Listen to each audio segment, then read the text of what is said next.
నేను నిన్నటి రోజున మీతో షణ్ముఖోత్పత్తి గురించి ప్రస్తావన చేసి ఉన్నాను. మీరు శ్రీరామాయణాన్ని ప్రత్యేకించి బాలకాండని వినేటప్పుడు ఒక విషయాన్ని మనసులో పెట్టుకుని వినవలసి ఉంటుంది. అది ఎలా ఉంటుంది అంటే, ఒక మహావృక్షము యొక్క వ్యూహము ఎక్కడ ఉంటుంది? ఒక చిన్న విత్తనంలోనే ఉంటుంది. బీజస్యాంతరి వంకురో జగదిదం ప్రాం నిర్వికల్పం పునః మాయా కల్పిత దేశకాల కలనా వైచిత్ర చిత్రీకృతం అంటారు శంకరాచార్యుల వారు. చిన్న విత్తనంలోనే ఒక మహావృక్షములకు సంబంధించిన వ్యూహమంతా దాగి ఉన్నట్లు ఒక వ్యక్తి యొక్క వ్యక్తిత్వం అంతా కూడా బాల్యంలోనే దాన్ని జాగ్రత్తగా అంకురంగా మహావృక్షంగా పెంచి పోషించవలసినటువంటి స్థితి దాగి ఉంటుంది. దీన్ని పైకి తీసుకురావడం, కావలసినటువంటిది కలపడం, ఇది గురువుకు ఉండవలసినటువంటి చాలా గొప్ప లక్షణం. ఇది ఒక్కొక్కసారి కొంతమంది గురువులు ఏం చేస్తారంటే, ఒక వ్యక్తి పట్ల ఆ శ్రద్ధ తీసుకుని లోకాన్ని రక్ష చేస్తారు. కొంతమంది ఏం చేస్తారంటే, మొత్తం లోకానికి పనికొచ్చేటట్టుగా ఈ బోధ తీసుకొస్తారు. మీరు కొంచెం తేడా గమనించవలసి ఉంటుంది. ఇది ఎలా ఉంటుందంటే, అవసరమైంది కలపాలి, అక్కర్లేంది తీసేయాలి. ఒక పంట పండాలి అంటే సస్యాన్ని రక్షించాలి, చీడపీడ పట్టకుండా చూడాలి, కొన్ని తీయాలి, కొన్ని కలపాలి. అలా కలపడం తీయడం అన్నది లేకపోతే, పట్టు విడుపు అన్నది లేకపోతే అసలు ఎప్పుడు జీవితంలో ఏది చేరుకోవాలో, దేన్ని సాధించాలో దాన్ని సాధించలేడు, దాన్ని చేరుకోలేడు. ఇప్పుడు రామచంద్రమూర్తికి అనేకమైనటువంటి అస్త్రములను కృప చేశారు విశ్వామిత్ర మహర్షి.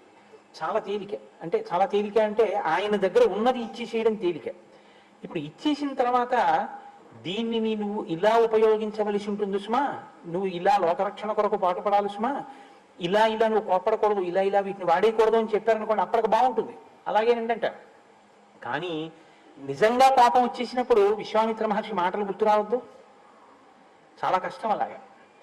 అందుకని తనతో పాటు శిష్యుణ్ణి తీసుకుని వెళ్ళేటప్పుడు విశ్వామిత్రుడు ఎటువైపుగా తీసుకెళ్లాలో అటువైపుగా తీసుకెళ్తున్నారు.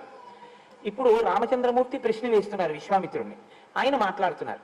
ఈ మాట్లాడడం అనేటటువంటిది ఎలా ఉంటోంది అన్నదాన్ని మీరు బాగా పరిశీలిస్తే మీకు ఒక విషయం అర్థమవుతుంది. భవిష్యత్తులో రామచంద్రమూర్తి యందు ప్రకాశించేటటువంటి సమస్త గుణములకు కూడా విశ్వామిత్రుని యొక్క బోధయే ప్రాతిపదిక అయి ఉంటుంది. ఎందుకంటే ఆయన అంత తేలికగా ఏం మాట్లాడ్డావు, ఎక్కడ అవసరమో అక్కడ కదలికని, ఎక్కడ ఆగాలో అక్కడ ఆగడాన్ని కూడా నేర్పుతుంటాడు. చాలా అందంగా మాట్లాడుతుంటాడు ఆయన. నేను మీకు బాగా ఇది అర్థమయ్యేటట్టు చెప్పాలి అంటే ఒక ఉదాహరణ చెప్తే మీరు పట్టుకుంటారు. నేను ఒక కారు కావాలి, కారులో వెళతాను అన్నాను అనుకోండి.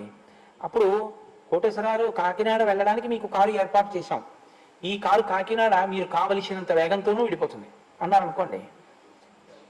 సరే, బ్రేకులు ఉన్నాయండి ఆ కార్కి, మధ్యలో ఎక్కడన్నా కావాలంటే ఆగుతుందంటే, ఎందుకంటే మీరు కాకినాడ కదా వెళ్ళడం, ఆ మధ్యలో ఆగడం ఎందుకు, అందుకని బ్రేకులు లేవు దానికి అన్నారు అనుకోండి.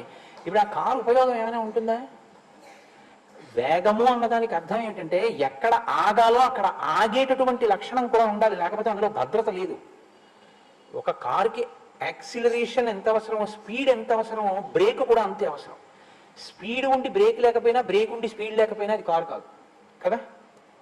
వ్యక్తిత్వము అంటే అర్థం ఏమిటంటే, చాలా విషయాలు తెలిసి ఉండి చెయ్యకూడనివి చెయ్యకుండా ఉండగలిగినటువంటి నిగ్రహం లేకపోయినా, చెయ్యకూడనివి చెయ్యకుండా ఉండగలిగిన నిగ్రహం ఉండి తెలుసుకోవలసినవి తెలుసుకుని అనుష్ఠించకపోయినా ఆ వ్యక్తిత్వానికి సమగ్రత ఉండదు. ఇప్పుడు మీరు బాగా దాన్ని పట్టుకున్నారని నేను అనుకుంటున్నాను.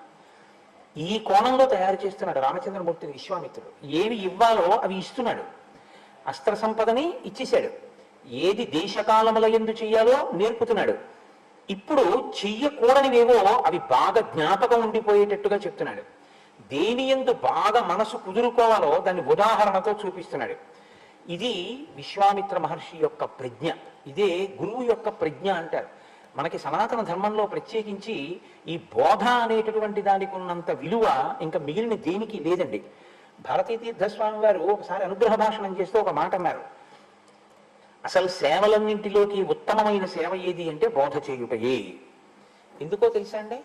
బోధ చేస్తే వచ్చేటటువంటి మార్పు శాశ్వతం కాకుండా, మీతో ఇవాళకి నేను ఏదో 10 రూపాయలు 20 రూపాయలు ఖర్చు పెట్టించడం తాత్కాలికం, అది ఉపయోగపడదు. అందుకే మీరు బాగా గమనించగలిగితే మీరు ఒక రహస్యాన్ని పట్టుకుంటారు. సనాతన ధర్మంలో ఇతరులకు ఉపకారం చేయడానికి కానీ, ఇతరులకు సేవ చేయడం కానీ సంస్థాపరమై ఉండదు. మీరు గమనించండి. శంకరాచార్యులు వారు ఎప్పుడు చెప్పినా స్కూల్ పెట్టండి అని శంకరాచార్యులు వారు చెప్పరు. శంకరాచార్యులు వారు హాస్పిటల్ కట్టండి అని చెప్పరు, నేను మన్నింపబడినది కాక, నా ఉద్దేశాన్ని సక్రమంగా అర్థం చేసుకోండి. ఎందుకు చెప్పరో తెలుసా అండి? సంస్థాపనం చెయ్యరు సనాతన ధర్మంలో సేవల్ని. ఇది పశ్చిమ దేశ సంస్కృతి. సేవ చేయడానికి ఒక సంస్థ ఉండాలి, మళ్ళీ ఆ సంస్థలో వాళ్ళందరూ చోట కూర్చోవాలి, వాళ్ళందరూ కప్పు కాఫీ తాగాలి, వాళ్ళు ఏదో మాట్లాడుకోవాలి, మేము ఇచ్చేవాళ్ళం, అవతల వాడు గుచ్చుకునేవాడు, మేము సేవ చేసేవాళ్ళం, వాడు సేవించుకునేవాడు, అది వాళ్ళ సిద్ధాంతం. ఇక్కడ అలా కాదు. జీవితంలో అంతర్భాగం పరోపకారం. అసలు పరోపకారం లేకుండా జీవితం ఇక్కడ లేదు. దానికి సంస్థాపనం చేయడం అన్నది ఉండదు. నా కుండలి, నా మకుటి, నా స్రగ్వి, నాల్పభోగవాన్, నా హస్తాభరణం, ఏది చూడండి మీరు. అందుకే అయోధ్య పట్టణంలో ఉండే ప్రజల యొక్క గుణములను వర్ణిస్తే నా దాత, అక్కడ దాత కానివాడు లేడు. ఇంకా సంస్థ ఎందుకండి? ఇంకా దానికి క్లబ్లోను సొసైటీలు ఏంటి, చారిటబుల్ ఇన్స్టిట్యూషన్స్ ఏంటి సేవ చేయడానికి? అలా ఉండదు. మీ మనసుని ప్రభావితం చేస్తుంది బోధ. ప్రతి వ్యక్తి సేవ చేయడానికి ముందుంటాడంతే. ఎవరో ఒక ఆయనకి ఊళ్ళోకి వచ్చారు, ఆయన కొత్తగా ఊళ్ళోకి వచ్చారు, మా ఇంట్లో భోజనం చేయండి అంటే మా ఇంట్లో భోజనం చేయండి అంటారు. అంతేగాని భోజనాలు పెట్టడానికి ఒక సంస్థ ఉండక్కర్లేదు. ప్రతి ఇంట్లో ఉన్నవాడు దానికి సిద్ధంగా ఉంటాడు. ప్రతి ఇంట్లో. అందుకే రంతిదేవుడు ప్రభు అయ్యుండి ఆ ఉపకారంతో ఉన్నాడు, శివి చక్రవర్తి ఆ ఉపకారంతో ఉన్నాడు, సత్యహరిశ్చంద్రుడు ఆ ఉపకార బుద్ధితో ఉన్నాడు. పరోపకార బుద్ధి అనేటటువంటిది వ్యక్తి జీవితంలో అంతర్లీన ప్రవాహం చేశారు బోధ చేత పెద్దలు. తప్ప నువ్వేదో కొంత ఎవరికో ఇచ్చేసేస్తే ఒక సంస్థ సేవలు చేస్తుంటుంది, నువ్వు చేయవలసింది ఏముంటుంది అన్నట్టుగా బోధ ఈ దేశంలో జరగలేదు. అది అసలు ఆ సిద్ధాంతం లేదు ఈ దేశంలో.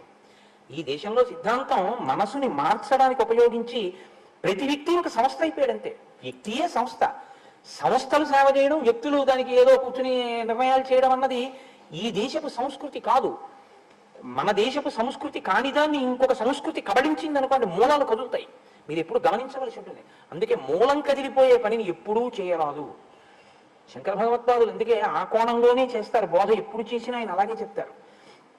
విశ్వామిత్రుడు రామచంద్రమూర్తితో మాట్లాడితే మీరు కేవలం ఆయన ఏవో జరిగిపోయిన విషయాలు చెప్తున్నాడు, జరిగిపోయిన కథలు చెప్తున్నాడని వినకండి. ఆయన చెప్తున్నప్పుడు మీరు వినేటప్పుడు ఈ కోణంలో వింటుండండి. ఇలా వింటే మీరు రామచంద్రమూర్తి యొక్క పాత్రలోకి పరకాయ ప్రవేశం చేయండి. ఆయన ఒక బ్రహ్మచారి, ఇంకాను తండ్రి చాటు బిడ్డ, ఇప్పుడే కొత్తగా బయటికి వచ్చాడు విశ్వామిత్రుడితోటి.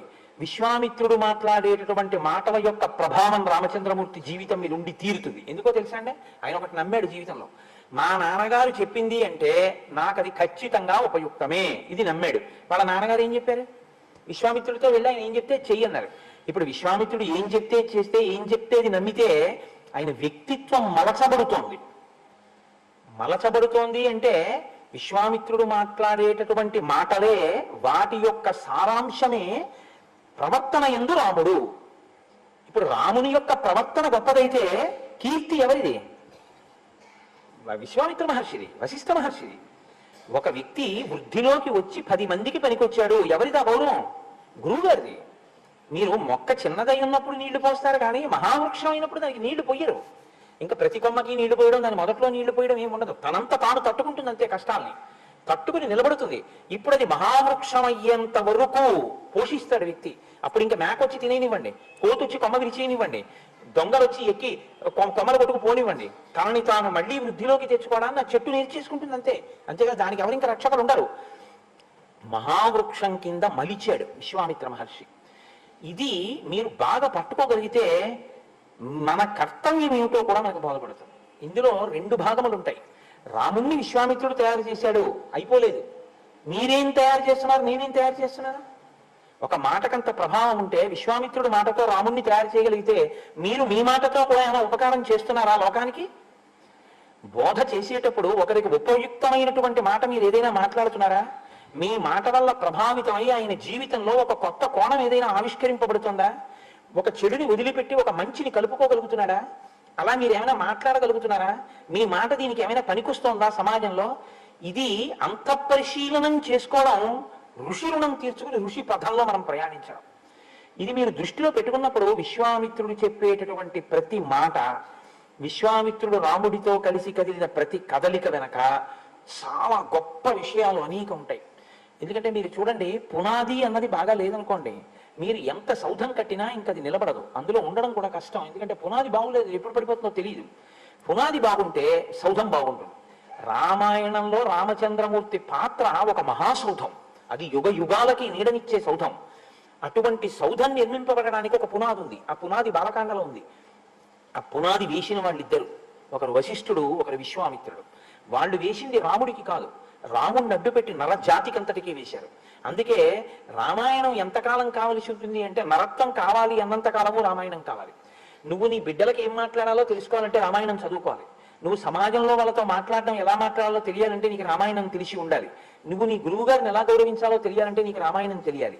నీ పూర్వీకుల్ని నువ్వు ఎలా గౌరవించి మాట్లాడాలో తెలియాలంటే నీకు రామాయణం తెలియాలి.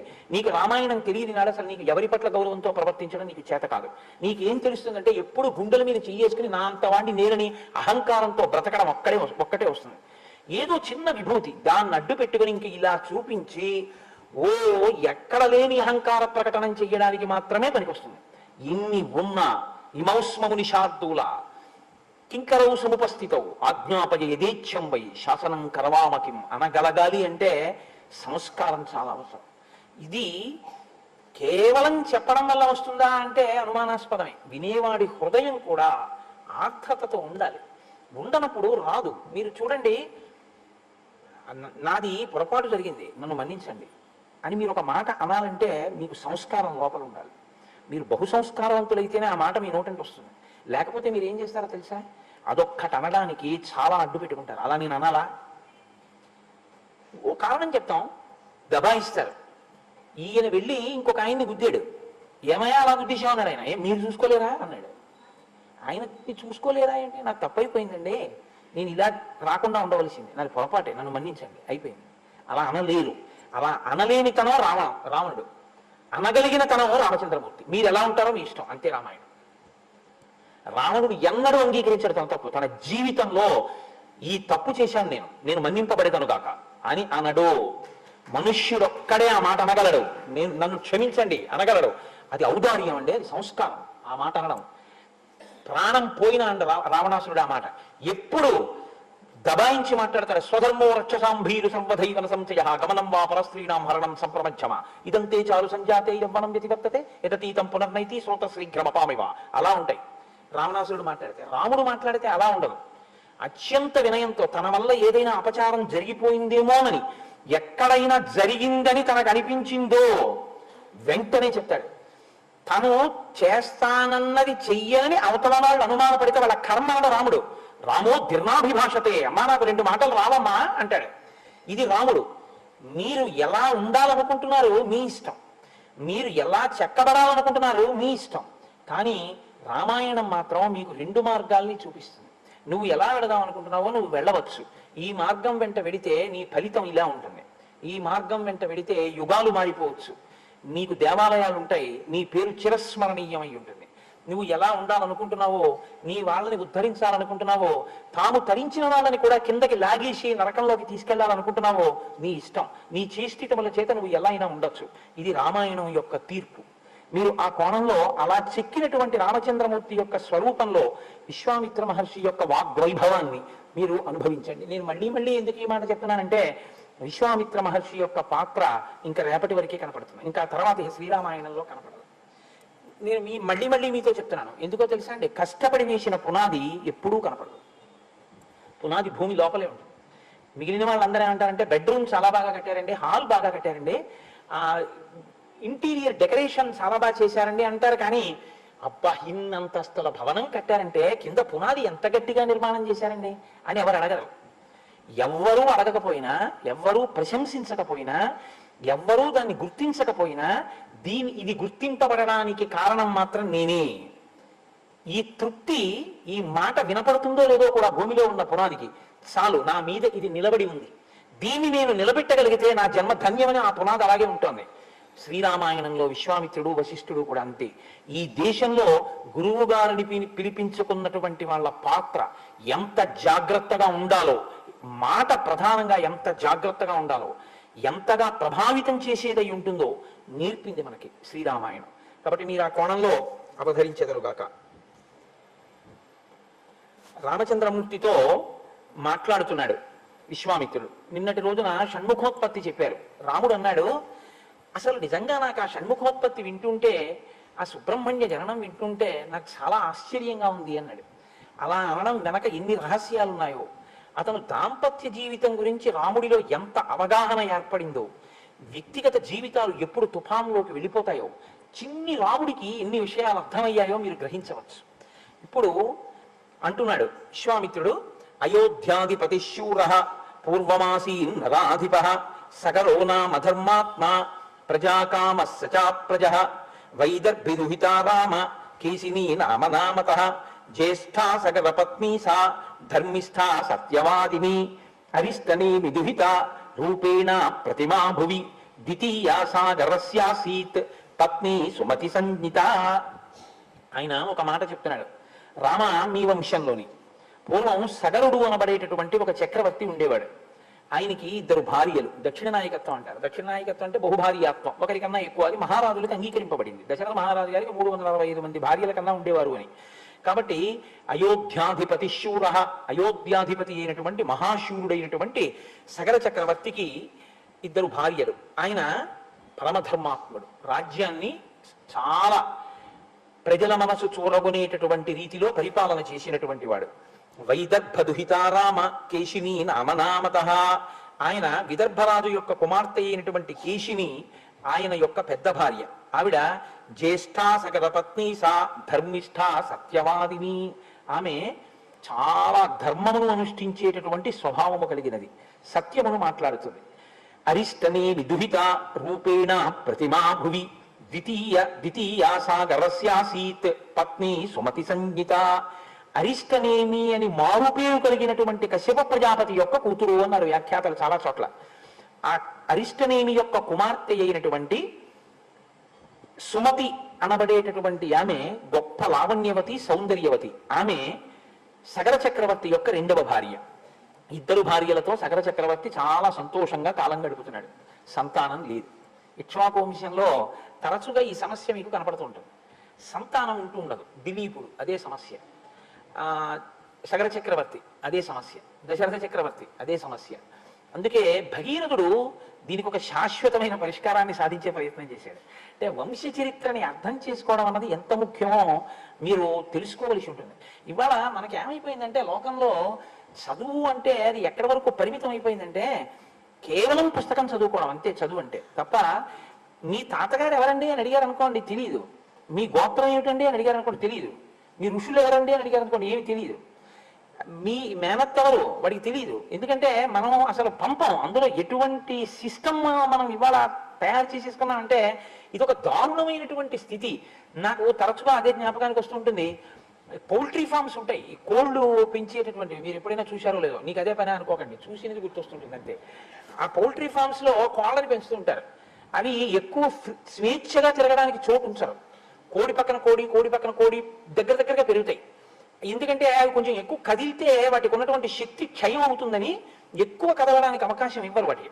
అది అక్కడే పుడుతుంది, అక్కడే పెరుగుతుంది, అక్కడే తింటుంది, అక్కడే విసర్జిస్తుంది, అక్కడే గుడ్డెడుతుంది. వాడు వచ్చి కింద నుంచి గుడ్డెట్టుకుపోతాడు. ఆఖరణ దాని యొక్క ఒకే ఒక యాత్ర ఏమిటంటే అదే దాని అంతిమ యాత్ర. వాటి కాళ్ళన్నీ కలిపి ఓ గుత్తి కింద కట్టి పడిపోతారు. చాలా దారుణంగా ఉంటుంది ఆ స్థితి. అది తీసుకెళ్ళడం కూడా పాపం తలలు రోడ్డు కొట్టుకుపోతుంటే తీసుకెళ్తారు. తీసుకెళ్లి పైన ఎక్కింది అంటే దాని కంఠం పోయిందని గుర్తు, కింద ఉంది అంటే కంఠం పోవడానికి క్యూలో ఉందని గుర్తు. అంతే దాని జీవితం. ఇవాళ మనం పిల్లల్ని స్కూలుకు పంపించే విధానం కూడా అంతే. 30 మంది కూర్చునేటటువంటి తరగతి గదిలో పౌల్ట్రీ ఫామ్ లో కోళ్ళు ఎలా ఉంటాయో అలా 60 మంది కూర్చుని ఉంటారు. పొద్దున్న 6 గంటలకు వెళ్తే రాత్రి 8 గంటల వరకు చదివే దిక్కుమాల చదువు. ఆ చదువుకు అర్థమే ఉండదు. వాడికి ఇంకేమీ తెలియదు. వాడికి ఏం తెలుసు అంటే స్టాప్ వాచ్ పెట్టి 60 నిమిషాల్లో ఎన్ని బిట్లు చేసేయగలం. సంస్కారాన్ని పక్కన పెట్టని చదువు ఇదే ప్రమాదం అంతా తీసుకొచ్చేస్తుంది. అక్కడే వచ్చింది ఇబ్బంది అంతా. చదువుది తప్ప అంటే సంస్కారం లేని చదువుది తప్పు, సెల్ ఫోన్ది తప్ప అంటే సెల్ ఫోన్ది తప్పు కాదు. ప్రవచన మంటపంలో సెల్ ఫోన్ వినడం, సెల్ ఫోన్ మాట్లాడటం, సెల్ ఫోన్ రింగ్ వచ్చేటట్టుగా దగ్గర పెట్టుకోవడం తప్పు. ఇదే నేను చెప్పింది. విశ్వామిత్రుడు నేర్పింది ఏమిటి అంటే నిగ్రహం నేర్పాడు రామచంద్రమూర్తికి. నిగ్రహం లేకుండా ఏది ఉన్నా ప్రమాదమేనండి. కాబట్టి నేను ఈ మాట ఎందుకు చెప్పవలసి వచ్చింది అంటే ఆ సగర చక్రవర్తికి 2 భార్యలున్నా సంతానం లేదు. ఇప్పుడైనా సంతానం కోసమని తపస్సు చేయడానికి వెళ్ళాడు.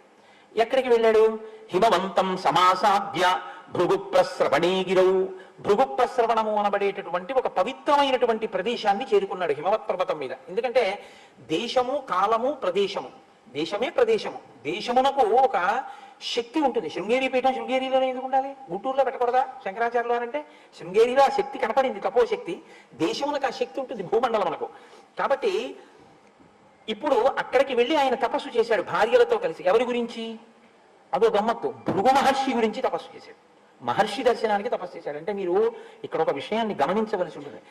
దేవతలు ఎంత శక్తివంతులో ఋషులు కూడా అంతే శక్తివంతులు. ఋషి కూడా మీకు అలాగే కృప చెయ్యగలడు. కాబట్టి ఆయన ఋషి గురించి తపస్సు చేశాడు. చేస్తే ఋషి ప్రత్యక్షం అయ్యారు భృగు మహర్షి. దేనికి తపస్సు చేస్తున్నావు? అది అడగక్కర్లేదు, ఆయనకి తెలుసు. ఆయన అన్నాడు, నీకు 2 భార్యలు కదా, ఒక భార్య యందు బహు సంతానము, అంటే చాలా మంది పిల్లలు పుడతారు.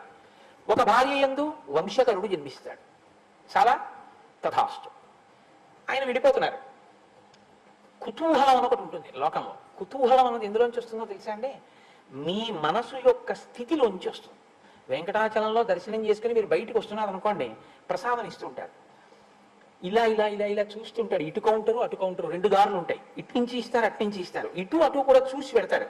ఎందుకంటే చక్ర పొంగలి ఇస్తున్నారని చూస్తాడు. అంటే తనకి ప్రసాదం మీద కుతూహలం కన్నా చక్ర పొంగలి మీద కుతూహలం ఎక్కువ. జిహ్వ చాపల్యం అక్కడ కూడా ఉంది అని గుర్తు. సరే, ఏమో చక్ర పొంగల్ని ప్రసాదంగా తీసుకున్నాడు కదండి అంటే ఏమో కొంతవరకు పర్వాలేదేమో. కానీ అదేంటంటే ఎటిడితే ఎరిసేది ప్రసాదం అండి నాకు అన్నవాడికి అలా చూడక్కర్లేదు. అక్కడికి వెళ్ళి చెయ్యి పెట్టి చేతిలో ఏం పెడితే కళ్ళ కత్తుకుని నోట్లో పెట్టుకుని వెళ్ళిపోతాడు కదా. కుతూహలం ఎక్కడ ఉంటుందో అంటే మనసు యొక్క స్థితిని బట్టి ప్రశ్న వస్తుంది. ఇప్పుడు నేను అందుకే మీతో మనవి చేశాను, అదొక పెద్ద మనస్తత్వ శాస్త్రం అండి. శ్రీరామాయణం బాగా జీర్ణమైతే మీతో మాట్లాడే మనిషి యొక్క మాటని బట్టి ఆయన సంస్కారాన్ని లెక్క కట్టేస్తారు, మీరు తెలిసిపోతుంది.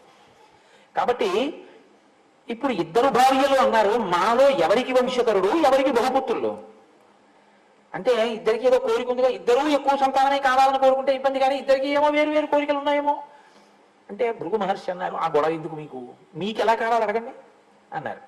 మునేస్తువచనం శ్రుత్వా కేశిని రఘునందన పుత్రం వంశకరం రామ జగ్రాహన్ నృపసన్నిధౌ. అంటే రాజసన్నిధిలోనే అడిగింది. అంటే రాజుగారిని వీళ్ళు ఏమంటే అడగండి అడగండి, మాలో ఎవరికి ఎక్కువ మంది పిల్లలు ఎవరికి ఒక్క పిల్లారు పడతారో మీరు అడగండి అన్నారని గుర్తు కదా. మళ్ళీ భార్యల్ని తీసుకుని భృగు మహర్షి దగ్గరికి వెళ్ళి నిలబడి అడిగాడంటే ఏంటంటే దాని అర్థం కుతూహలమును ప్రదర్శించిరి. ఇప్పుడు భృగు మహర్షి మీరే అడగండి అన్నారు. అంటే పెద్ద ఆవిడంది, మునిస్తువచనం శ్రుత్వా కేశిని రఘునందన ఓ రామ, రాముడికి చెప్తున్నాడు పిలిచి ఈ కథంతాను. ఆ ముని ఆమెని అడిగినప్పుడు నాకు వంశకరుడైనటువంటి ఒక్క కుమారుడు కావాలి అని అడిగింది. అందుకని మహర్షి అన్నారు, తథాస్తు, నీకు వంశకరుడైన కుమారుడు లభిస్తాడు. రెండో ఆవిడంది, షష్ఠిం పుత్ర సహస్రాణి సుపర్ణ భగినీ తదా మహోత్సాహాన్ కీర్తిమతో జగ్రాహ సుమతి సుతాన్. సుమతి 2వ భార్య. ఈవిడ చాలా చిత్ర విచిత్రమైనటువంటి స్థితిలో ఉంటాయి ఒక్కొక్కరి మనస్సు. ఆ మాటకి ఉండేటటువంటి అర్థాన్ని తెలుసుకోకుండా దాని లోతుపాతులు పరిశీలనం చేయకుండా గబుక్కుని ఉత్సాహపడిపోతే అలాగే ఉంటుంది. షష్ఠిం పుత్ర సహస్రాణి 60,000 మంది పిల్లలు నాకు కావాలండి, ఎక్కువ మంది పిల్లలు కావాలని. 60,000 మంది పిల్లలు. సుపర్ణ భగినీ తదా, కశ్యప ప్రజాపతి కూతురు కాబట్టి గరుత్మంతుని చెల్లెలు, అందులో సుపర్ణ భగినీ తదా గరుత్మంతుని చెల్లెలు సుమతి. మహోత్సాహాన్ కీర్తిమతో. మహోత్సాహాన్ అంటే ఈ మహోత్సాహాన్ అంటే ఎటువంటిదంటే ఈ పని చెయ్యి అన్నారు అనుకోండి, ఏమంటే అలా చేస్తే ఇబ్బంది వస్తుందేమో ఒకసారి ఆలోచించండి అని అనడు. ఒకవేళ ఎవరైనా ఇంకా చెప్దాం అన్నమాట ఉండడు. ఏమయ్యో అలా వెళ్ళిపోతున్నట్టు దానివల్ల ఇబ్బంది వస్తుందేమో అని మళ్ళీ ఏమైనా చెప్దాం అనుకున్నాను అనుకోండి, ఆయన అక్కడ ఉండడు, వెళ్ళిపోతాడు ఆ పని మీద. అత్యుత్సాహం అనమాట మహోత్సాహాన్.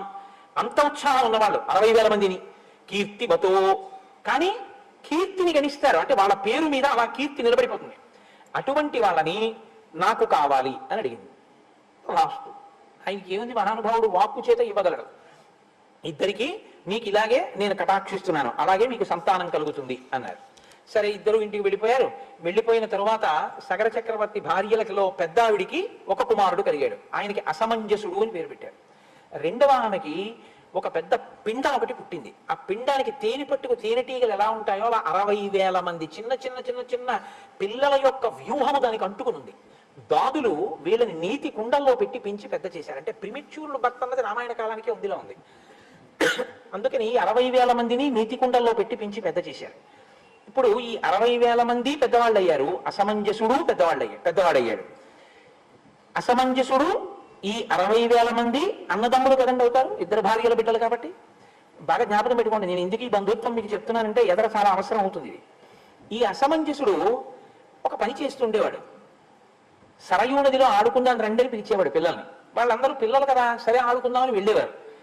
ఆయనకు ఒక అలవాటు, ఆడుతూ ఆడుతూ ఏం చేసేవాడంటే పిల్లల్ని తీసుకెళ్లి సరయూ నదీ తీరంలో ఉండేటటువంటి నీటిలో వాళ్ళకి ఊపిరి ఆడకుండా నొక్కి చంపేసేవాడు. వాళ్ళు గిలగిలగిలగిల తన్నుకుని చచ్చిపోతే రాజుగారి కొడుకు కదా, ఇంటికి వెళ్ళిపోయేవాడు. ఇది ఎంతకాలం ఓర్చుకుంటారు ప్రజలు? చెప్పి చూశారు రాజుగారికి. రాజు చాలా తీవ్రంగా మాట్లాడాడు, నువ్వు ఇలా చేయకూడదని చెప్పాడు. అది మనకి ఎందువల్ల తెలుస్తుందంటే ఆయనకి తర్వాత పెళ్ళైపోయి కొడుకు కూడా పుట్టాడు కాబట్టి మారాలి కదా. మారలేదనే అర్థం. కొడుకు పుట్టేశాడు, ఆ కొడుక్కి అంశుమంతుడు అని పేరు కూడా పెట్టాడు సగర చక్రవర్తి. అయినా అతను మారినట్టు కనపడదు. అతను పిల్లలు అలా చంపుతూనే ఉన్నాడు. అంటే ఒక్కొక్కడికి ఒక్కొక్క పైశాచికమైన ఆనందం. కాబట్టి ఏవం పాప సమాచార సజ్జన ప్రతిపాదక పౌరాణామహితేయుక్త పుత్రో నిర్వాసిత పురాత్. ధర్మం అంటే అది.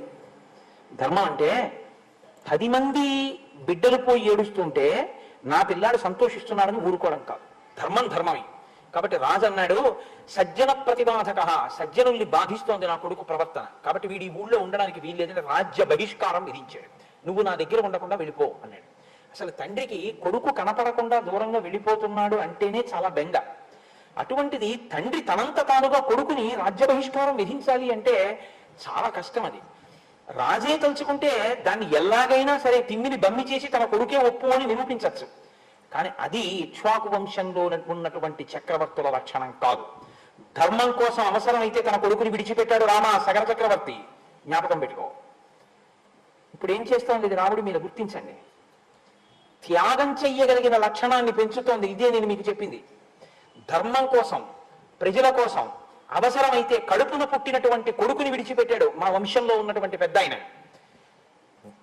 పూర్వీకుల యొక్క గౌరవం కోసం, ప్రజలకి రాజారాముడుగా తాను కూర్చునే ధర్మం కోసం అవసరమైతే సీతమ్మ తల్లిని దూరంగా పెట్టగలిగినటువంటి మనస్థితిని, అటువంటి వజ్రశక్తిని రామచంద్రమూర్తికి ఇచ్చినటువంటి శక్తి ప్రచోదనానికి బీజం ఎక్కడుందంటే విశ్వామిత్రుడి వాక్కులో ఉంది.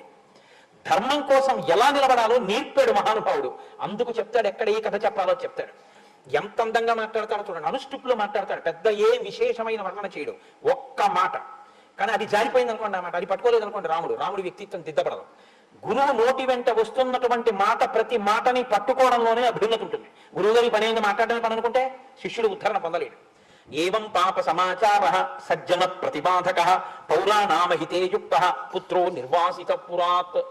రాజ్యం నుంచి వెళ్ళగొట్టి ఆయన కొడుకైనటువంటి అంశుమంతుణ్ణి మాత్రం దగ్గర పెట్టుకున్నాడు. ఎందుకు పెట్టుకోవాలి అంటే, నువ్వు మీ అబ్బాయిని తీసుకుని అవతలపోవడం లేదు. నువ్వు మీ అబ్బాయిని తీసుకుని అవతలపోవడానికి అబ్బాయి చేసిన తప్పే ఉంది. మనవణ్ణి ఉంచుకున్నాడు. నేను కూడా నా నాన్నగారితో పోతానన్నాడు అనుకోండి, అయితే పోంటాడు. అలా అనలేదు వాడు. అంటే వాడు ధర్మాధర్మ విచక్షణ ఎరిగినవాడు, పిల్లవాడి స్థాయిలో ఉన్నవాడు. కాబట్టి నేను వాడుంటున్నాను. మా నాన్నగారితో వెళ్తానం లేదు, మా తాతగారితో ఉంటానన్నాడు. అంటే తాతగారు బిడ్డని విడిచిపెట్టేస్తే మా నాన్నగారిని పంపించిన మా తాతగారి ధర్మనిష్ట అంత గొప్పది అని తాతగారి పక్కన మనవడు ఉండిపోయాడు. తండ్రి ఆ స్థితి, కొడుకు ఈ స్థితి, పైన తండ్రి తాతగారిది ఆ స్థితి, మధ్యలో ఉన్నవాడిది ఇంత విచిత్రమైన స్థితి. ఎందుకు వస్తాయి ఇలాగా? అదే కర్మ ఫలితాలంటే. ఎంత గమ్మత్తుగా ఉంటుందో చూడండి. మీరు అదొక్కటి పట్టుకుని ఎంతైనా విశ్లేషణలోకి వెళ్ళచ్చు. రాముడి మనసులోకి నాటుకుపోతున్నాయి ఇవన్నీ. నేను పుట్టిన వంశం ఇంత గొప్పది, నా ముందు ఉన్నటువంటి వాళ్ళు అంత గొప్పవాళ్ళు, నేను ఒక్క పొరపాటు చేస్తే వాళ్ళందరూ సిగ్గుతో తలంచుకుంటారు. మా వంశంలో చెడపుట్టాడు వీడి వల్ల మేమందరం ధర్మాత్మకమై కూడా ఇలా తల దించుకుని నిలబడుతున్నాం, వీడు మా వంశంలో పుట్టినందుకు అని వాళ్ళు బాధపడతారు. నేను అలా ప్రవర్తించకూడదు.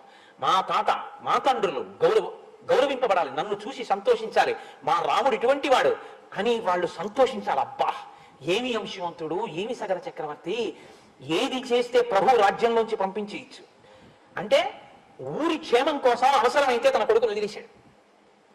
తన కొడుక ఊరా అంటే ఊరే కొడుకు కాదు, ఇది ప్రభు అంటే. ఊరా కొడుక అంటే ఊరిపోతే పోయింది, నా కొడుకు బాగుండాలన్నవాడు ప్రభువుగా కూర్చోవడానికి అనప్పుడు కదండి. ఇది రామాయణం అంటే. ఇది నేర్పుతోంది, ఒక రాజుకు ఉండవలసినటువంటి లక్షణాన్ని నేర్పుతోంది. ఇందులోంచి వచ్చాడు రాజారాముడు. ఈ రాజారాముడు మనకి ఆదర్శ పురుషుడయ్యాడు. చెక్కినవాడు విశ్వామిత్రుడు. అందుకే నాకు ఆయన పేరు చెప్తే చాలంత గౌరవం. నాకు బాలకాండ చెప్పడం అంటే ఎందుకు సంతోషం అంటే, ఆ మహానుభావుడి పేరు 10 మాటలు ఉచ్చరిస్తానని సంతోషం. కాబట్టి విశ్వామిత్రుడే కాదు, లోకంలో ఎక్కడ ఏ గురుస్థానంలో ఉన్న వ్యక్తి అయినా నా దృష్టిలో ఆయన విశ్వామిత్ర తత్వం ఉన్నవాడే అని నేను నమ్ముతాను. కాబట్టి తస్య పుత్రోంశుమాన్ నామ అసమంజస్య వీర్యవాన్ సమ్మత సర్వలోకస్య సర్వస్యాపి ప్రియం వదః. ఆయన కుమారుడైనటువంటి అంటే అసమంజసుని కుమారుడైనటువంటి అంశుమంతుడు మాత్రం ధర్మాత్ముడై లోకంలో ఉండేటటువంటి ప్రజలందరి చేత ప్రేమింపబడి అందరి చేత గౌరవింపబడ్డాడు. సగర చక్రవర్తి చాలా సంతోషించాడు అని ఆయన అన్నారు. సగర చక్రవర్తి అశ్వమేధయాగం చేశాడు అన్నారు. అంతే అని తర్వాత విషయానికి వెళ్ళిపోబోతున్నారు. ఆయన పరిశీలనం చేస్తాడు. ఇలా చెప్పినా వింటాడా? దాంట్లో వివరం తెలుసుకోవాలని ఏమైనా కోరుకుంటాడా? అందుకని అన్నారు, సగర చక్రవర్తి అశ్వమేధయాగం చేశాడయా, అశ్వమేధయాగం పూర్తయిపోయింది. తర్వాత ఆయన వంశంలో అంటున్నారు, ఆగండి ఆగండి ఆగండి ఆగండి గురువుగారు ఆగండి ఒక్కసారి, అశ్వమేధయాగం చేశారా? మా వంశంలో సగర చక్రవర్తి మా పూర్వీకుడు మహానుభావుడు. ఏం అశ్వమేధయాగం అండి, ఎంత గొప్పదండి అశ్వమేధయాగం అంటే. శ్రోతుమిచ్చామి భద్రంతే, గురువుగారు నన్ను కృప చెయ్యండి, వివరంగా చెప్పండి అని ఎలా అడుగుతాడు. గురువుగారు నన్ను కృప చెయ్యండి, శ్రోతుమిచ్చామి, నాకు బాగా వివరంగా వినాలనుంది. మహానుభావులు ఎంత గొప్పగా చేశారండి మా పూర్వీకులు, విస్తరేణ కథాభిమాం, బాగా వివరించి నాకు చెప్పరా గురువుగారు నా మీద కృపచేత. పూర్వకోమే కథం బ్రహ్మన్ యజ్ఞం వై సముపాహరత్, ఆ యజ్ఞం చెయ్యడం అంటే అంత తేలిగ్గా ఏముండదు అశ్వమేధయాగం. ఆ యజ్ఞాన్ని మా పూర్వీకుడైనటువంటి సగర చక్రవర్తి ఎలా చేశారో నాకు చెప్పవలసింది. ఒక నవ్వు నవ్వాడు. విశ్వామిత్రస్తు కాకుత్సంభువాచ ప్రహసన్నివా, ఓ చిరునవ్వు చిందించేట విశ్వామిత్రుడు. ప్రహసన్నివా, దేనిక చిరునవ్వు? ఇదిరా అబ్బాయి నీకు ఉండవలసిన లక్షణం. మీ తాతగారు రా అన్నారు అనుకోండి, ఎవరో తెలుసున్న వాళ్ళు, అమ్మ బాబోయ్ ఆయన దగ్గరికి వెళ్తేనండి సుట్టేసేస్తాడంటారు ఇవాళ మన పిల్లలైతే. మాకెందుకండి మా తాతగారి గోల. అసలు తాతగారి గురించి నాయనమ్మ గురించి ఎంత లేకిగా మాట్లాడచ్చో, ఎంత పేరు పెట్టి పిలవచ్చో, ఎంత అసహ్యంగా ప్రవర్తించచ్చో ఆదర్శంగా డబ్బులు ఇచ్చి మరీ చూపి. తండ్రి గురించి తెలియదు, తాత గురించి తెలియదు, తండ్రి గారు చేసింది తెలియదు, తాతగారు చేసింది తెలియదు. దేనికి నువ్వు ఇంకా నీ జన్మకి ప్రయోజనం? నేను మీకు ఒక యథార్థం చెప్తున్నాను. ఇవాళ నేను ఇక్కడికి రామాయణం చెప్పడానికి రావడానికి కారణం ఒక్కటే. హరిప్రసాద్ గారు నాతో కన్నులు నీరు పెట్టుకున్న రోజున ఒక మాట చెప్పారు. రామచంద్రమూర్తి ఊరేగింపు వెళ్ళిపోతుంటే మా నాన్నగారు ఇంట్లోంచి చూసి పరమ సంతోషంగా బయటికి వచ్చి హారతిచ్చి లోపలికి వెళ్ళి కూర్చుని రామనామం చెప్పుకుంటూ శరీరం వదిలిపెట్టారండి. మా నాన్నగారికి అంత రామభక్తి, కోటేశ్వరారు అని చెప్పుకుని కళ్ళమ్మన నీళ్లు పెట్టుకున్నారు. అంత రామభక్తి కలిగినటువంటి తండ్రి పట్ల ప్రీతి కలిగిన కొడుకు రామాయణం చెప్పమని అడిగాడు. ఇంకంతకన్నా ఏ కారణం కావాలి రామాయణం చెప్పడానికి? సెలవు కలవలసిందే. నీ పితృదేవతల పట్ల నీకు ప్రేమ లేకపోతే, నీ తండ్రి మీద ప్రేమ లేదు, నీ తాత మీద ప్రేమ లేదు, బూడిదలో ఎందుకు నీ చదువు? ఎందుకు పనికి వస్తుంది? తండ్రిని వృద్ధాశ్రమం, తల్లిని వృద్ధాశ్రమం, నీ పినతండ్రిని గౌరవించో, పెదతండ్రిని గౌరవించో, గురువుని గౌరవించో. నీకు ఎవరి పట్ల గౌరవం లేదు. నీ అంత నువ్వు పుట్టావు, నీ అంత నువ్వు పెరిగావు. నీ శుభలేఖ మీద పెద్దవాళ్ళ పేరు ఉండదు. నీకు నువ్వు పిలుచుకుంటూ శుభలేఖ వేసుకుంటావా? అనాథానుగా అన్నా నీకు తల్లిదండ్రులు లేరు. సొలిసిట్ యువర్ గ్రేషియస్ ప్రజెన్స్ ఏంటండి? నీ పెద్దవాళ్ళు పిలవాలా, నువ్వు పిలుచుకుంటావా? నా పెళ్లికి ఎవరు లేరా నీకు? అనాథమా?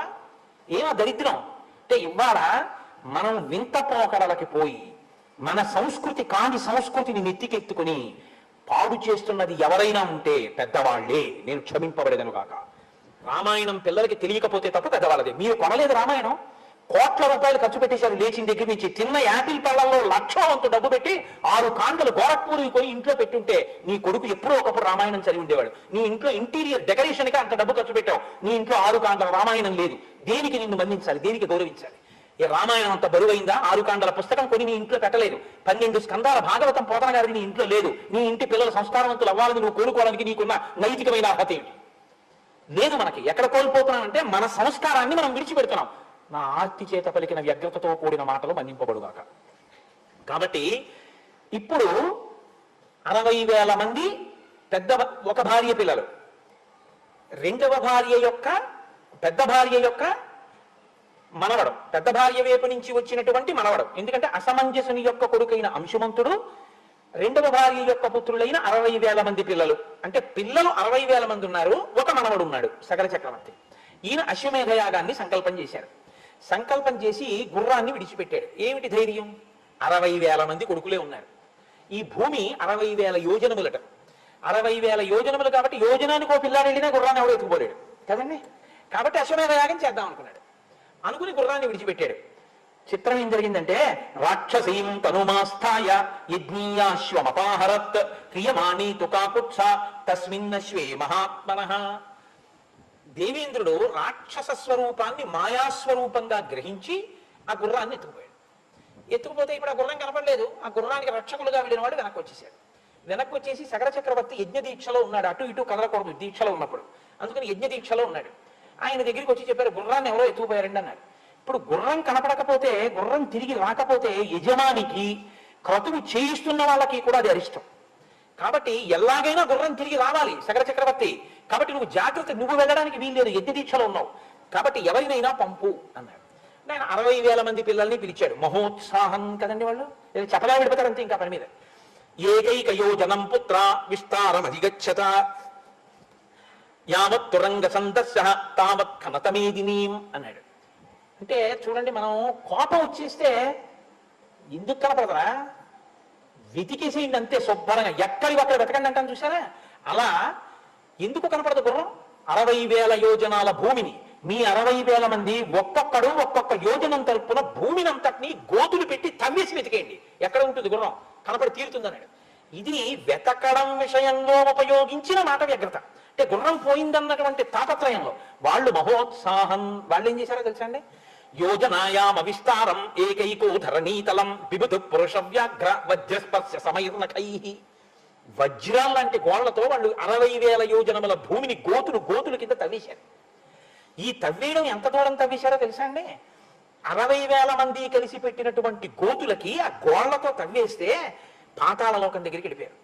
ఇంతంత గోతులు పెడితే ఈ మధ్యలో పండగములు కనపడ్డాయి, రాక్షసులు కనపడ్డారు. కనపడ్డ వాళ్ళందరినీ చంపుకుంటూ మా గుర్రం పోయింది, మా గుర్రాన్ని మీరే ఎత్తుకుపోయి ఉంటారు, మా గుర్రం కనపడేదాకా మేము వదిలిపెట్టాం, తవ్వేస్తున్నారు. తవ్వుకుంటూ వెళ్ళిపోయారు. ఎంత దూరం వెళ్ళిపోయినా వాళ్ళకి గుర్రం కనపడలేదు. వాళ్ళు ఏం చేశారంటే మళ్ళీ తిరిగి తండ్రి దగ్గరికి వచ్చారు. నాన్నగారు మీరు చెప్పినట్టే భూమిని అంతటినీ తవ్వేశాం, పాతాళం దాకా వెళ్ళిపోయాం, మాకు గుర్రం కనపడలేదు నాన్నగారండి అన్నారు. ఈలోగా వీళ్ళు ఊరుకుంటారా? మిగిలినటువంటి వాళ్ళు దేవతలు, గంధర్వులు, అసురులు, నాగులు వీళ్ళందరూ కూడా వీళ్ళ భూమినంతటినీ పాడు చేసేస్తుంటే ఇబ్బందికి లోనైపోతున్నారు. వాళ్ళందరూ మరణిస్తున్నారు వీళ్ళ వల్ల. కాబట్టి వీళ్ళందరూ కలిసి చతుర్ముఖ బ్రహ్మగారి దగ్గరికి వెళ్ళారు. వెళ్ళి, ఏమంటే వాళ్ళ 60,000 మంది భూమిని పాతాళం వరకు గోతులు తవ్వేస్తున్నారు, ఇన్ని జాతులు మరణిస్తున్నాయి వాళ్ళ చేతిలో, కాబట్టి ఇప్పుడు దీనికి పరిష్కారం ఏమిటి, ఎలా భూమి రక్షింపబడుతుందని అడిగారు.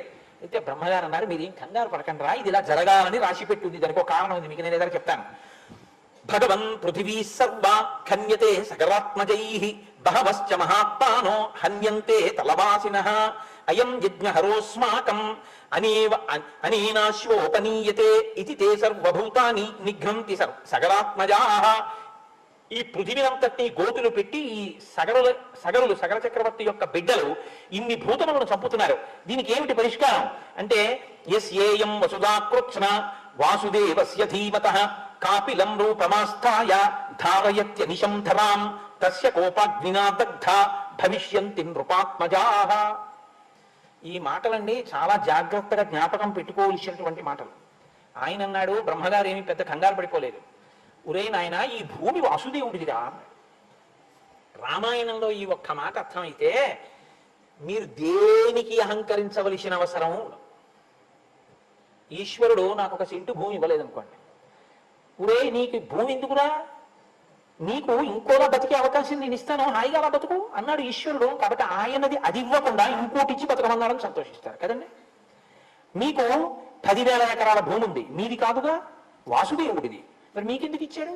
కొన్నాళ్ళు దాన్ని మిమ్మల్ని అనుభవించి దాని మీద వచ్చేటటువంటి ఫలంతో ఐశ్వర్యంతో సుఖంగా ఆయనది అన్న బుద్ధితో బతకమని ఇచ్చాడు.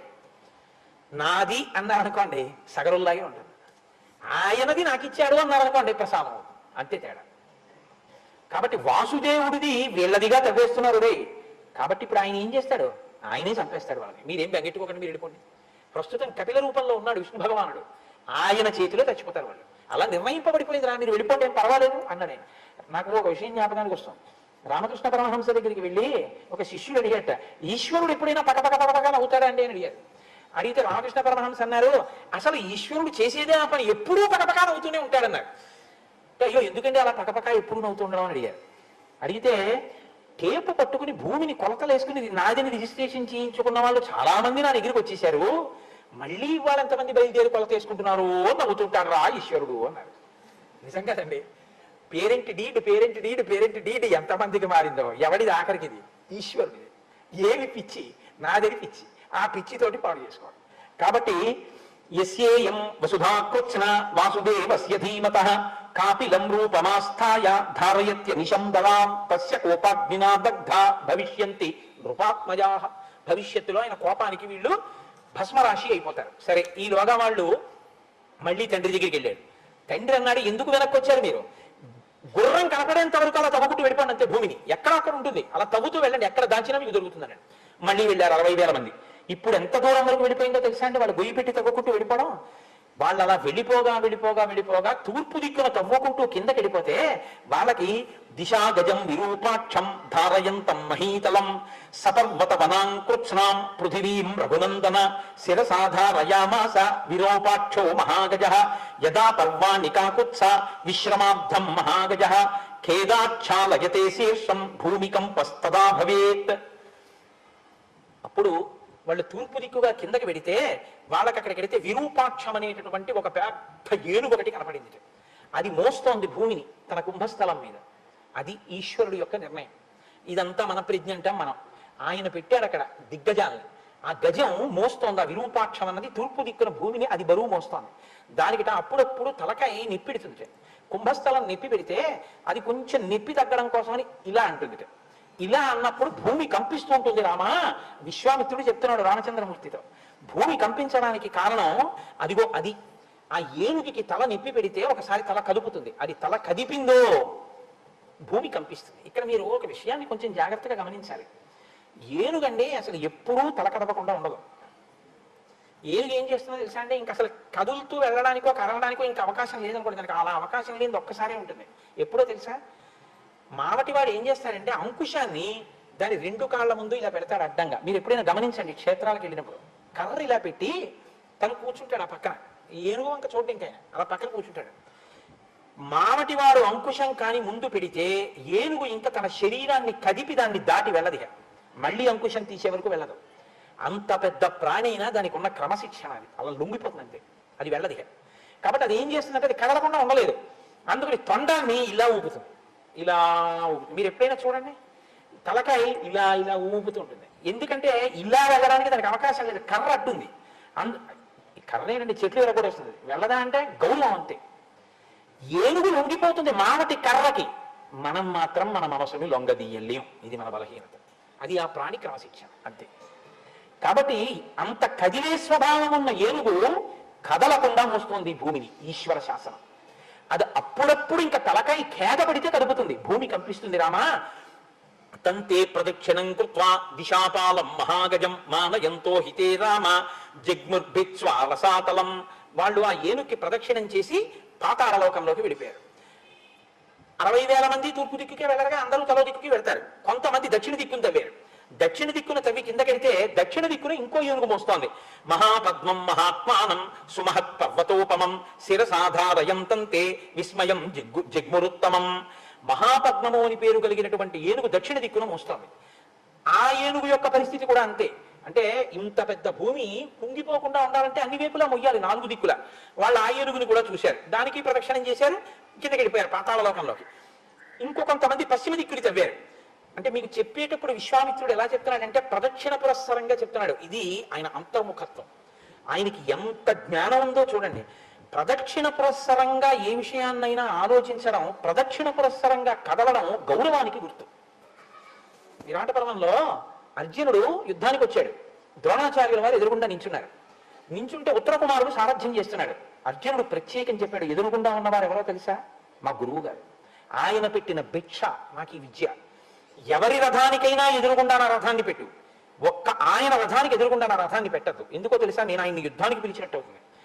ఆయన నా మీద బాణాలు వేస్తే నేను వేస్తానంతే తప్ప ఆయనకి ఎదురుగుండా వెళ్ళద్దు, ఆయనకు దగ్గరగా నడవద్దు, దగ్గరగా రథాన్ని తీసుకెళ్ళదు. ఎందుకంటే ఏమో గురువు గారు రథం కలుపుకుందాం అనుకుంటున్నారేమో, మనం అడ్డెళ్ళకూడదు.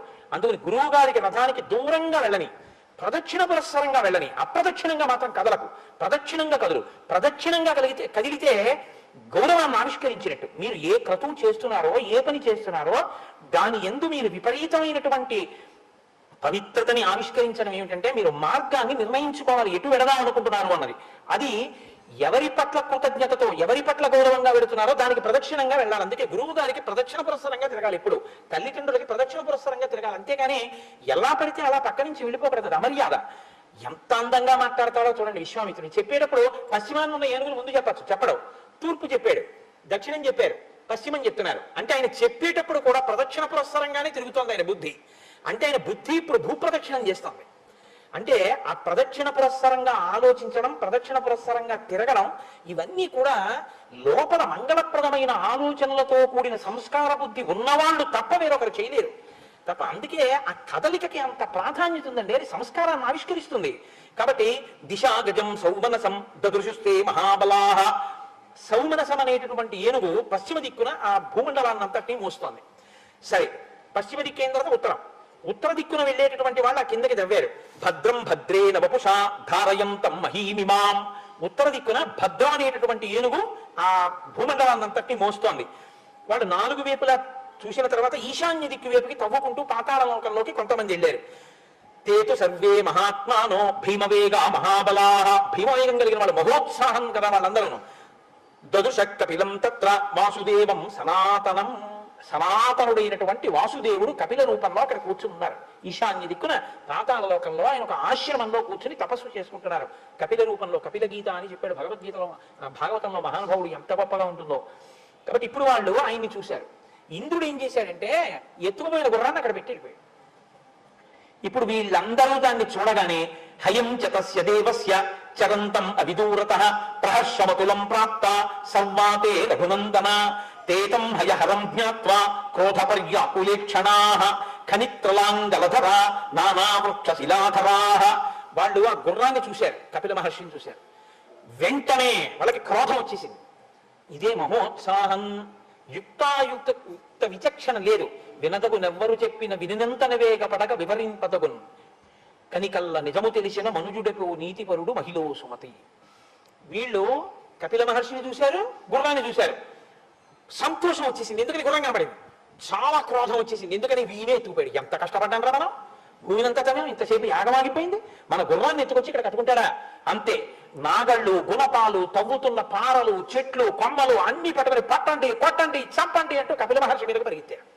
ఆయన కళ్ళు తెరిచి చూశాడు ఇలాగా. వీళ్ళందరూ వచ్చి మీద పడిపోతున్నారు. మహాత్ములకు వేరు ఆయుధాలు ఉండవు, వాళ్ళ వాక్యే వాళ్ళ ఆయుధం. శ్రుత్వా తు వచనం తేషాం కపిలో రఘునందన రోషేణ మహతావిష్టో హుంకారమకరోత్తదా తతస్తేనా ప్రమేయేణ కపిలేన మహాత్మన భస్మరాశి కృతా సర్వే కాకుత్స సగరాత్మజా. కాకుత్స వంశంలో జన్మించిన ఓ రామ, ఏమైందో తెలుసా? వీళ్ళందరూ మీద పడిపోతుంటే అన్ని దిక్కుల నుంచి పాతాళ లోకంలోకి దిగిపోయిన వాళ్ళు 60,000 మంది కపిలుడి మీద పడ్డారు. ఆయన ఒక్కసారి కళ్ళు తెరిచి చూసి, ఏమిరా మీ అందరు ఇలా మీద పడుతున్నారని హుంకారమకరోత్తదా, హుం మరొక హుంకారం చేశాడు ఆయన కోపంతో. అని కళ్ళు పెద్దవి చేసి ఇలా చూశాడు కోపంతో. అంతే, భస్మరాశి కృతా సర్వే కాకుత్స సగరాత్మజా. 60,000 మంది బూది కుప్పలైపోయి కింద పడిపోయారు. ఇప్పుడు గుర్రం దొరికింది, తీసుకెళ్లేవాడు లేడు. అలా కూర్చునే ఉన్నాడు సగర చక్రవర్తి. చాలా కాలం అయిపోయింది, 60,000 మంది తిరిగి రాలేదు. చాలా జాగ్రత్తగా గమనించండి, అత్యుత్సాహము ఎంత ప్రమాదకరము నేర్పుతున్నాడు రామచంద్రమూర్తి. ఒక విషయాన్ని చేసే ముందు బాగా ఆలోచించి చెయ్యాలి. మీరు శ్రీరామాయణంలో తర్వాత గమనించండి, రామచంద్రమూర్తి మీద ఈ కథ ఎంత ప్రభావాన్ని చూపిస్తుందో మీకు తెలుస్తుంది. కిష్కింధకాండ వస్తుంది మీకు ఎదర. అందులో అన్ని దిక్కులకి వానరాల్ని పంపిస్తుంటాడు. అన్ని దిక్కులకి వానరాల్ని పంపిస్తున్నా రాముడు అలా వింటూ కూర్చున్నాడు అంతే. ఎవ్వరితో ఆయన ఏం మాట్లాడలేదు. దక్షిణ దిక్కుకు వానరాల్ని పంపించేటప్పుడు హనుమని వెనక్కి పిలిచి, సుగ్రీవుడు కౌగిలించుకుని నీ మీదే ప్రతిష్ట ఆధారపడింది, నీ వల్లే ఈ పని జరగాలి అన్నారు. ఉంగరం తీసి ఆయనకి ఇచ్చారు. వెళ్ళిన వాళ్ళందరికీ ఓడికి తువ్వాలు, ఓడికి పంచి అలా ఇచ్చి పంపించలేదు. బాగా ఆలోచించగలిగినటువంటి ప్రజ్ఞ ఎక్కడి నుంచి వచ్చిందంటే విశ్వామిత్రుడు చెప్పిన మాటల్లోంచి వచ్చింది ఆ విచారణ. బాగా విని మాట్లాడడం తప్ప ఏదో గౌరవంగా మాట్లాడేసేయడం కాదు. తక్కువ మాట్లాడడం, అవతల వాళ్ళు మాట్లాడుతున్నది బాగా విని గమనించగలగడం. మాట దేనికి అంటే అవతల వాడి ఆర్తిని ఆవిష్కరిస్తున్న సాధనం. కాబట్టి విషయాన్ని మీరు పట్టుకోవాలి ఆ మాట్లాడేటప్పుడు. అందుకే అతిగా మాట్లాడకూడదు, అతిగా వినకూడదు. వినడం అంటే వినడానికి సమయం ఇచ్చి వినాలి.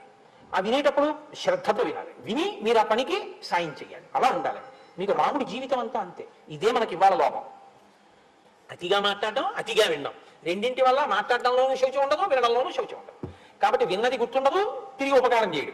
మాట్లాడింది గుర్తుండదు, కాబట్టి అన్న మాటకి నిలబడ్డం. కాబట్టి రెండు విధాలుగాను దౌర్భాగ్యమే సంక్రమించింది. ఇప్పుడు ఆ పీటల మీద ఉండిపోయినటువంటి సగర చక్రవర్తి చాలా కాలం చూసి చూసి చూసి చూసి నీ పినతండ్రులు తిరిగి రాలేదయా, ఎందుచేతనోనని మనవడైన అంశుమంతుడిని పిలిచాడు. నాయన అంశుమంతుడా, నువ్వు వెళ్ళి చూసిరా ఎక్కడేమైందో అన్నాడు. ఈయన బయలుదేరాడు, అన్ని వైపుల నుంచి కిందికి దిగాడు, ఆ ఏనుగులు కనపడ్డాయి, ప్రదక్షిణం చేశాడు, నమస్కారం చేశాడు, కుశలం అడిగాడు, నాకు మార్గం చెప్పండి అని ప్రాధేయపడ్డాడు. అవి సంతోషించి నాయన నీకు మార్గం దొరుకుతుంది అన్నాయి. అంటే పెద్దలు కనపడినప్పుడు వాళ్ళని ఆశ్రయించి అభ్యర్థించవలసినటువంటి విధానంలో మాట్లాడిన మాటల చేత తృప్తి పొంది దిగ్గజములు ఆయనకి సహాయం చేసి ఇప్పుడు ఆయనకి కపిలాశ్రమం కనపడింది. ఆ కపిలాశ్రమం దగ్గరికి వెళ్ళేటప్పటికి గుర్రం కనపడింది. 60,000 బూడిద కుప్పలు కనపడ్డాయి. బూడిద కుప్పలు అంటే బూడిద కుప్పలు పుర్రెలు ఎముకలు కూడా ఉంటాయి కదండి. కాబట్టి 60,000 బూడిద కుప్పలు అంటే ఖచ్చితంగా మా పినతండ్రులవే తెలిసిపోయింది. అరే 60,000 మంది బూడిదైపోయారు. ఎందుకు అయిపోయారో తెలియదు. ఇప్పుడు మీరు బాగా గుర్తుంచుకోవాలి, ఒక గొప్ప విషయాన్ని గుర్తుపెట్టుకోవాలి. రామాయణంలో ఇది పట్టుకున్నాడు రాముడు. ఇది సారం. గుర్రాన్ని తీసుకుని వెళ్ళిపోవడమా, బూడిదల కుప్పలు కనపడ్డాయని ఏడుస్తూ కూర్చోవడమా? ఏం చేయాలండి? గుర్రాన్ని తీసుకుని వెళ్ళిపోవాలి. అశ్వమేధయాగం ముందు పూర్తవాలి కాబట్టి అదే చేయలేదు అంశుమంతుడు. ఆయన ఏం చేశాడో తెలుసా అండి? 60,000 మంది బూడిద కుప్పలై పడిపోయారు. ఎప్పుడు పడిపోయారో తెలియదు. కాబట్టి వీళ్ళ ప్రేతాత్మలు తిరుగుతుంటాయి. ఇంకా వీళ్ళకి జలతర్పణం అవ్వలేదు కాబట్టి దాహంతో ఉంటారు పితృదేవతలు. వాళ్ళు తాగేది నీళ్లే పాపం. అందుకని ఆ నీళ్ళు ఇచ్చిన వాడు లేడు వీళ్ళకి. నేను కొడుకునవుతాను. ఎందుకని అంటే మరి పినతండ్రులే కదా. అందుకని చెప్పి నేను ఇప్పుడు తండ్రులు కాబట్టి వీళ్ళకి జలతర్పణం ముందు చేయాలి. ఇది హితకర్తమే. ఇంకో 2 రోజులు కూర్చుంటారు, 2 కూర్చున్న ఆయన పీటల మీద. ముందు నేను పట్టుకెళ్ళి జలతర్పణం ఇవ్వాలి. అందుకని ఆయన గబగబా నీళ్లు ఎక్కడ ఉన్నాయని వెతికాడు. ఎక్కడ కనపడలేదు. ఆఖరికి ఎక్కడ నీళ్లు కనపడ్డాయి. ఇప్పుడు ఆయన నీళ్లు తేవడం కోసం అని చెప్పి పరిగెడితే గరుత్మంతుడు వచ్చాడు, మేనమామ. వచ్చి ఆయన అన్నాడు, కపిలేనా ప్రమేయేన దగ్ధాహిమే మహాబలాః సలిలం నార్హసి ప్రాజ్ఞ దాతుమే శాంహి లౌకికం గంగా హిమవతో జ్యేష్ఠ దుహితా పురుషర్షభ తస్యాం కురు మహాబాహో పితॄణాం తు జలక్రియాన్ భస్మరాశి కృతాన్ ఏతాన్ ప్లావయే లోకపావని తయా క్లిన్నమిదం భస్మ గంగయా లోకకాంతయా షష్ఠిం పుత్ర సహస్రాణి స్వర్గలోకం నయిష్యతి సుపర్ణవచనం శ్రుత్వా శౌంశుమానతి వీర్యవాన్ తరితం హయమాదాయ పునరాయాన్ మహాయశాః. ఆ వచ్చినటువంటి గరుత్మంతుడు అన్నాడు, నాయనా మేనల్లుడా, నువ్వు తొందరపడి పరిగెత్తుకెళ్ళి నీళ్లు తీసుకొచ్చి జలతర్పణం చేద్దాం అనుకుంటున్నావు. నీ పితృదేవతలకి అంటే ఈ చనిపోయినటువంటి పినతండ్రులకి ఈ భూమిలో ఉన్నటువంటి నీళ్లు తీసుకెళ్లి పితృతర్పణం చేసి నీళ్లు విడిచిపెట్టినా వాళ్ళకి ఆ నీళ్లు ముట్టవు. ఎందుకంటే ఈ నీళ్లు ఊర్ధలోకాల్లోకి పితృదేవతలకి తల దగ్గరికి వెళ్లే లోపల ఆవిరైపోతాయి. కారణం ఏమిటో తెలుసా? మహాత్ముని యొక్క కోపాగ్ని జ్వాలలకి మరణించారు. అలాంటి వాళ్ళకి ఈ లోకంలో జలతర్పణం ఇవ్వడం కూడా కదలదు. వాళ్ళ అలా దాహం పడుతూ అలా పడుండడమే. వాళ్ళకి ప్రేతత్వం పోవాలంటే, వాళ్ళకి జలతర్పణం చెయ్యాలంటే హిమవంతుని యొక్క పెద్ద కుమార్తె అయినటువంటి గంగా నది స్వర్గలోకంలో ఉంది ప్రవహిస్తూ. ఆమెని భూలోకం మీదకి తీసుకురావాలి. భూలోకం నుంచి పాతాళలోకంలోకి తీసుకురావాలి. పాతాళలోకంలో ఉన్నటువంటి ఈ భస్మరాసుల మీద గంగ ప్రవహించాలి. అప్పుడు వాళ్ళకి దాహం తీరి వాళ్ళు ప్రేతత్వం నుంచి విముక్తి పొంది ఊర్ధలోకాలకు వెళ్తారు. అలా పట్టుకురాగలవా? ముందు గుర్రం పట్టుకెళ్ళు, ఇవ్వకు నీళ్లు వాళ్ళకి అందదని చెప్పాడు. అంటే బాగా గమనించండి, తొందర పడిపోవడం చాలా తేలిక. Think twice before you leap. English లో సామెత, 2 మార్లు ఆలోచించు దూకే ముందు. Marry in Heist and repent at leisure అంటారు. తొందరపడి పెళ్లి చేసుకుని జీవితాంతం విచారించాం. అలా తొందరపడి పని చేసేసి తన వాళ్ళకి కూడా ఇబ్బంది తెచ్చే పనులు చేయకూడదు. పాపం చెయ్యడం చాలా చాలా తేలిక, జ్ఞాపకం పెట్టుకోండి. అప్పటి సుఖం కోసం ఒక పాపకర్మ చేసేయడం చాలా తేలిక. ఒక్కొక్కసారి ఆ పాపకర్మ ఎంత కట్టి కుడుపుతుందో తెలుసా అండి? ఒక్కసారి శరీరం వదిలిపెట్టిన తర్వాత ఇంకా మిమ్మల్ని ఉద్ధరించడం ఎవ్వరికీ చేతకానంత స్థాయిలో గడిపే కూర్చుంటుంది. ఇక ఎవరు ఉద్ధరించలేరు. ఈ చేసిన పని చిన్నది, కానీ వీడు మాత్రం దాహం తీర్చేవాడు కూడా లేక పడుంటాడు అన్నాడు. ఎందుకు ఆ స్థితి? ఎందుకంత అత్యుత్సాహం? ఇది తలకాయలోకి వెడుతోంది రామచంద్రమూర్తికి. అన్నిటికన్నా దేనికి పెద్దపీట వేశాడంటే గుర్రం తీసుకెళ్ళడం కన్నా పితృదేవతలకి జలతర్పణం చేయడం మీద శ్రద్ధ పెట్టాడు. పితృదేవతలకి శ్రాద్ధకర్మ చెయ్యడం అనేటటువంటిది ఎంత ముఖ్యమైనటువంటి విషయమో మనకు అర్థమవుతుంది. ఏమంటే నేను ఒక్క మాట అడుగుతాను, మీరు మరోలా అనుకోకుండా ఆలోచించండి. నేను తక్కువ చేసి మాట్లాడటలేదు. ఆగస్టు 15 వస్తే అంత సంతోషంగా మనం జాతీయ పతాకాన్ని ఆవిష్కరించి ఒక శాల్యూట్ చేసి నమస్కారం చేసి వస్తాం. అది చాలా మంచిదే. జన్మనిచ్చినటువంటి తండ్రి కష్టపడి పెంచి పెద్ద చేసి శరీరం విడిచిపెట్టిన రోజు గుర్తు పెట్టుకుని ఒక్క 20 రూపాయలు పెట్టి స్వయం పాకం ఇప్పించుకునేటటువంటి స్థాయి తండ్రికి లేదండి. అంత పనికిమాలిన వాడా తండ్రి? జన్మనిచ్చాడే, పెంచి పెద్ద చేశాడే, ముద్దులాడాడే, భుజాల మీద ఎక్కించుకున్నాడే, గుండెల మీద పడుకోబెట్టుకున్నాడే, కొడక అనే అంత తాపత్రయపడ్డాడే, నీ కోసం అహర్నిశలు పరిశ్రమించాడే, అటువంటి తండ్రి చచ్చిపోయిన రోజు నీకు జ్ఞాపకం లేదు.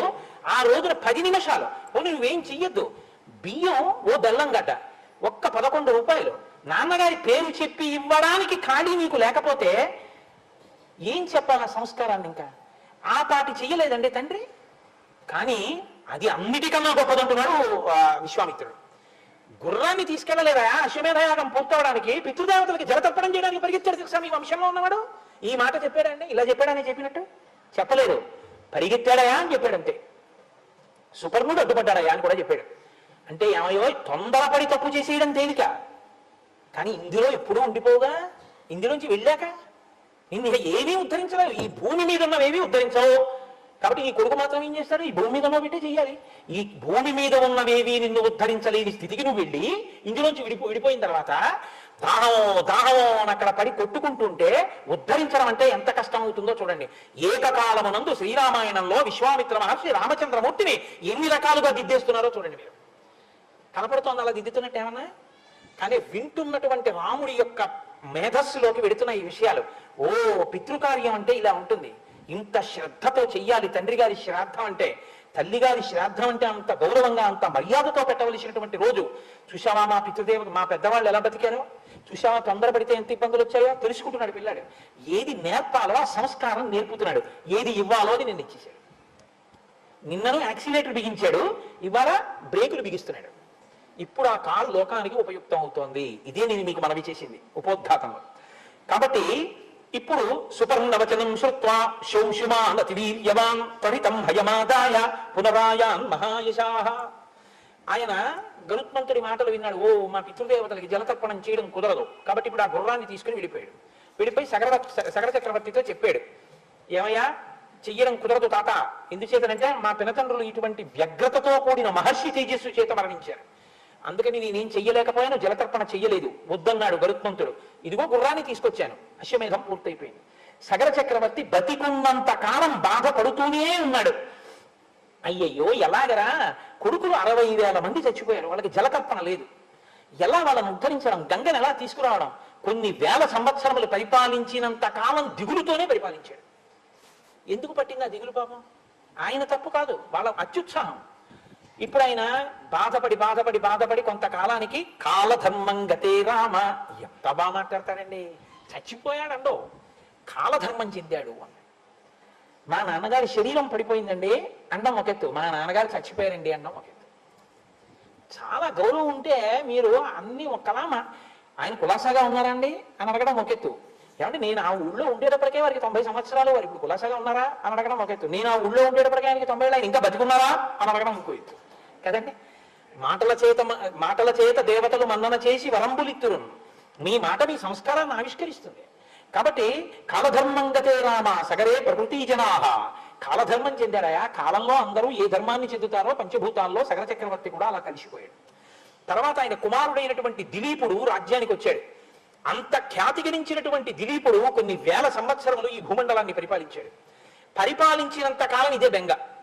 అయ్యో, నా పితృదేవతల్ని ఎలా తరింప చెయ్యాలి, ఎలా ఆకాశంలోంచి ఆ గంగ వస్తుంది, ఎలా తీసుకురావడం, దీని గురించి చింతించి చెయ్యగలిగింది లేక దిలీపుడు కూడా శరీరాన్ని విడిచిపెట్టేశాడు.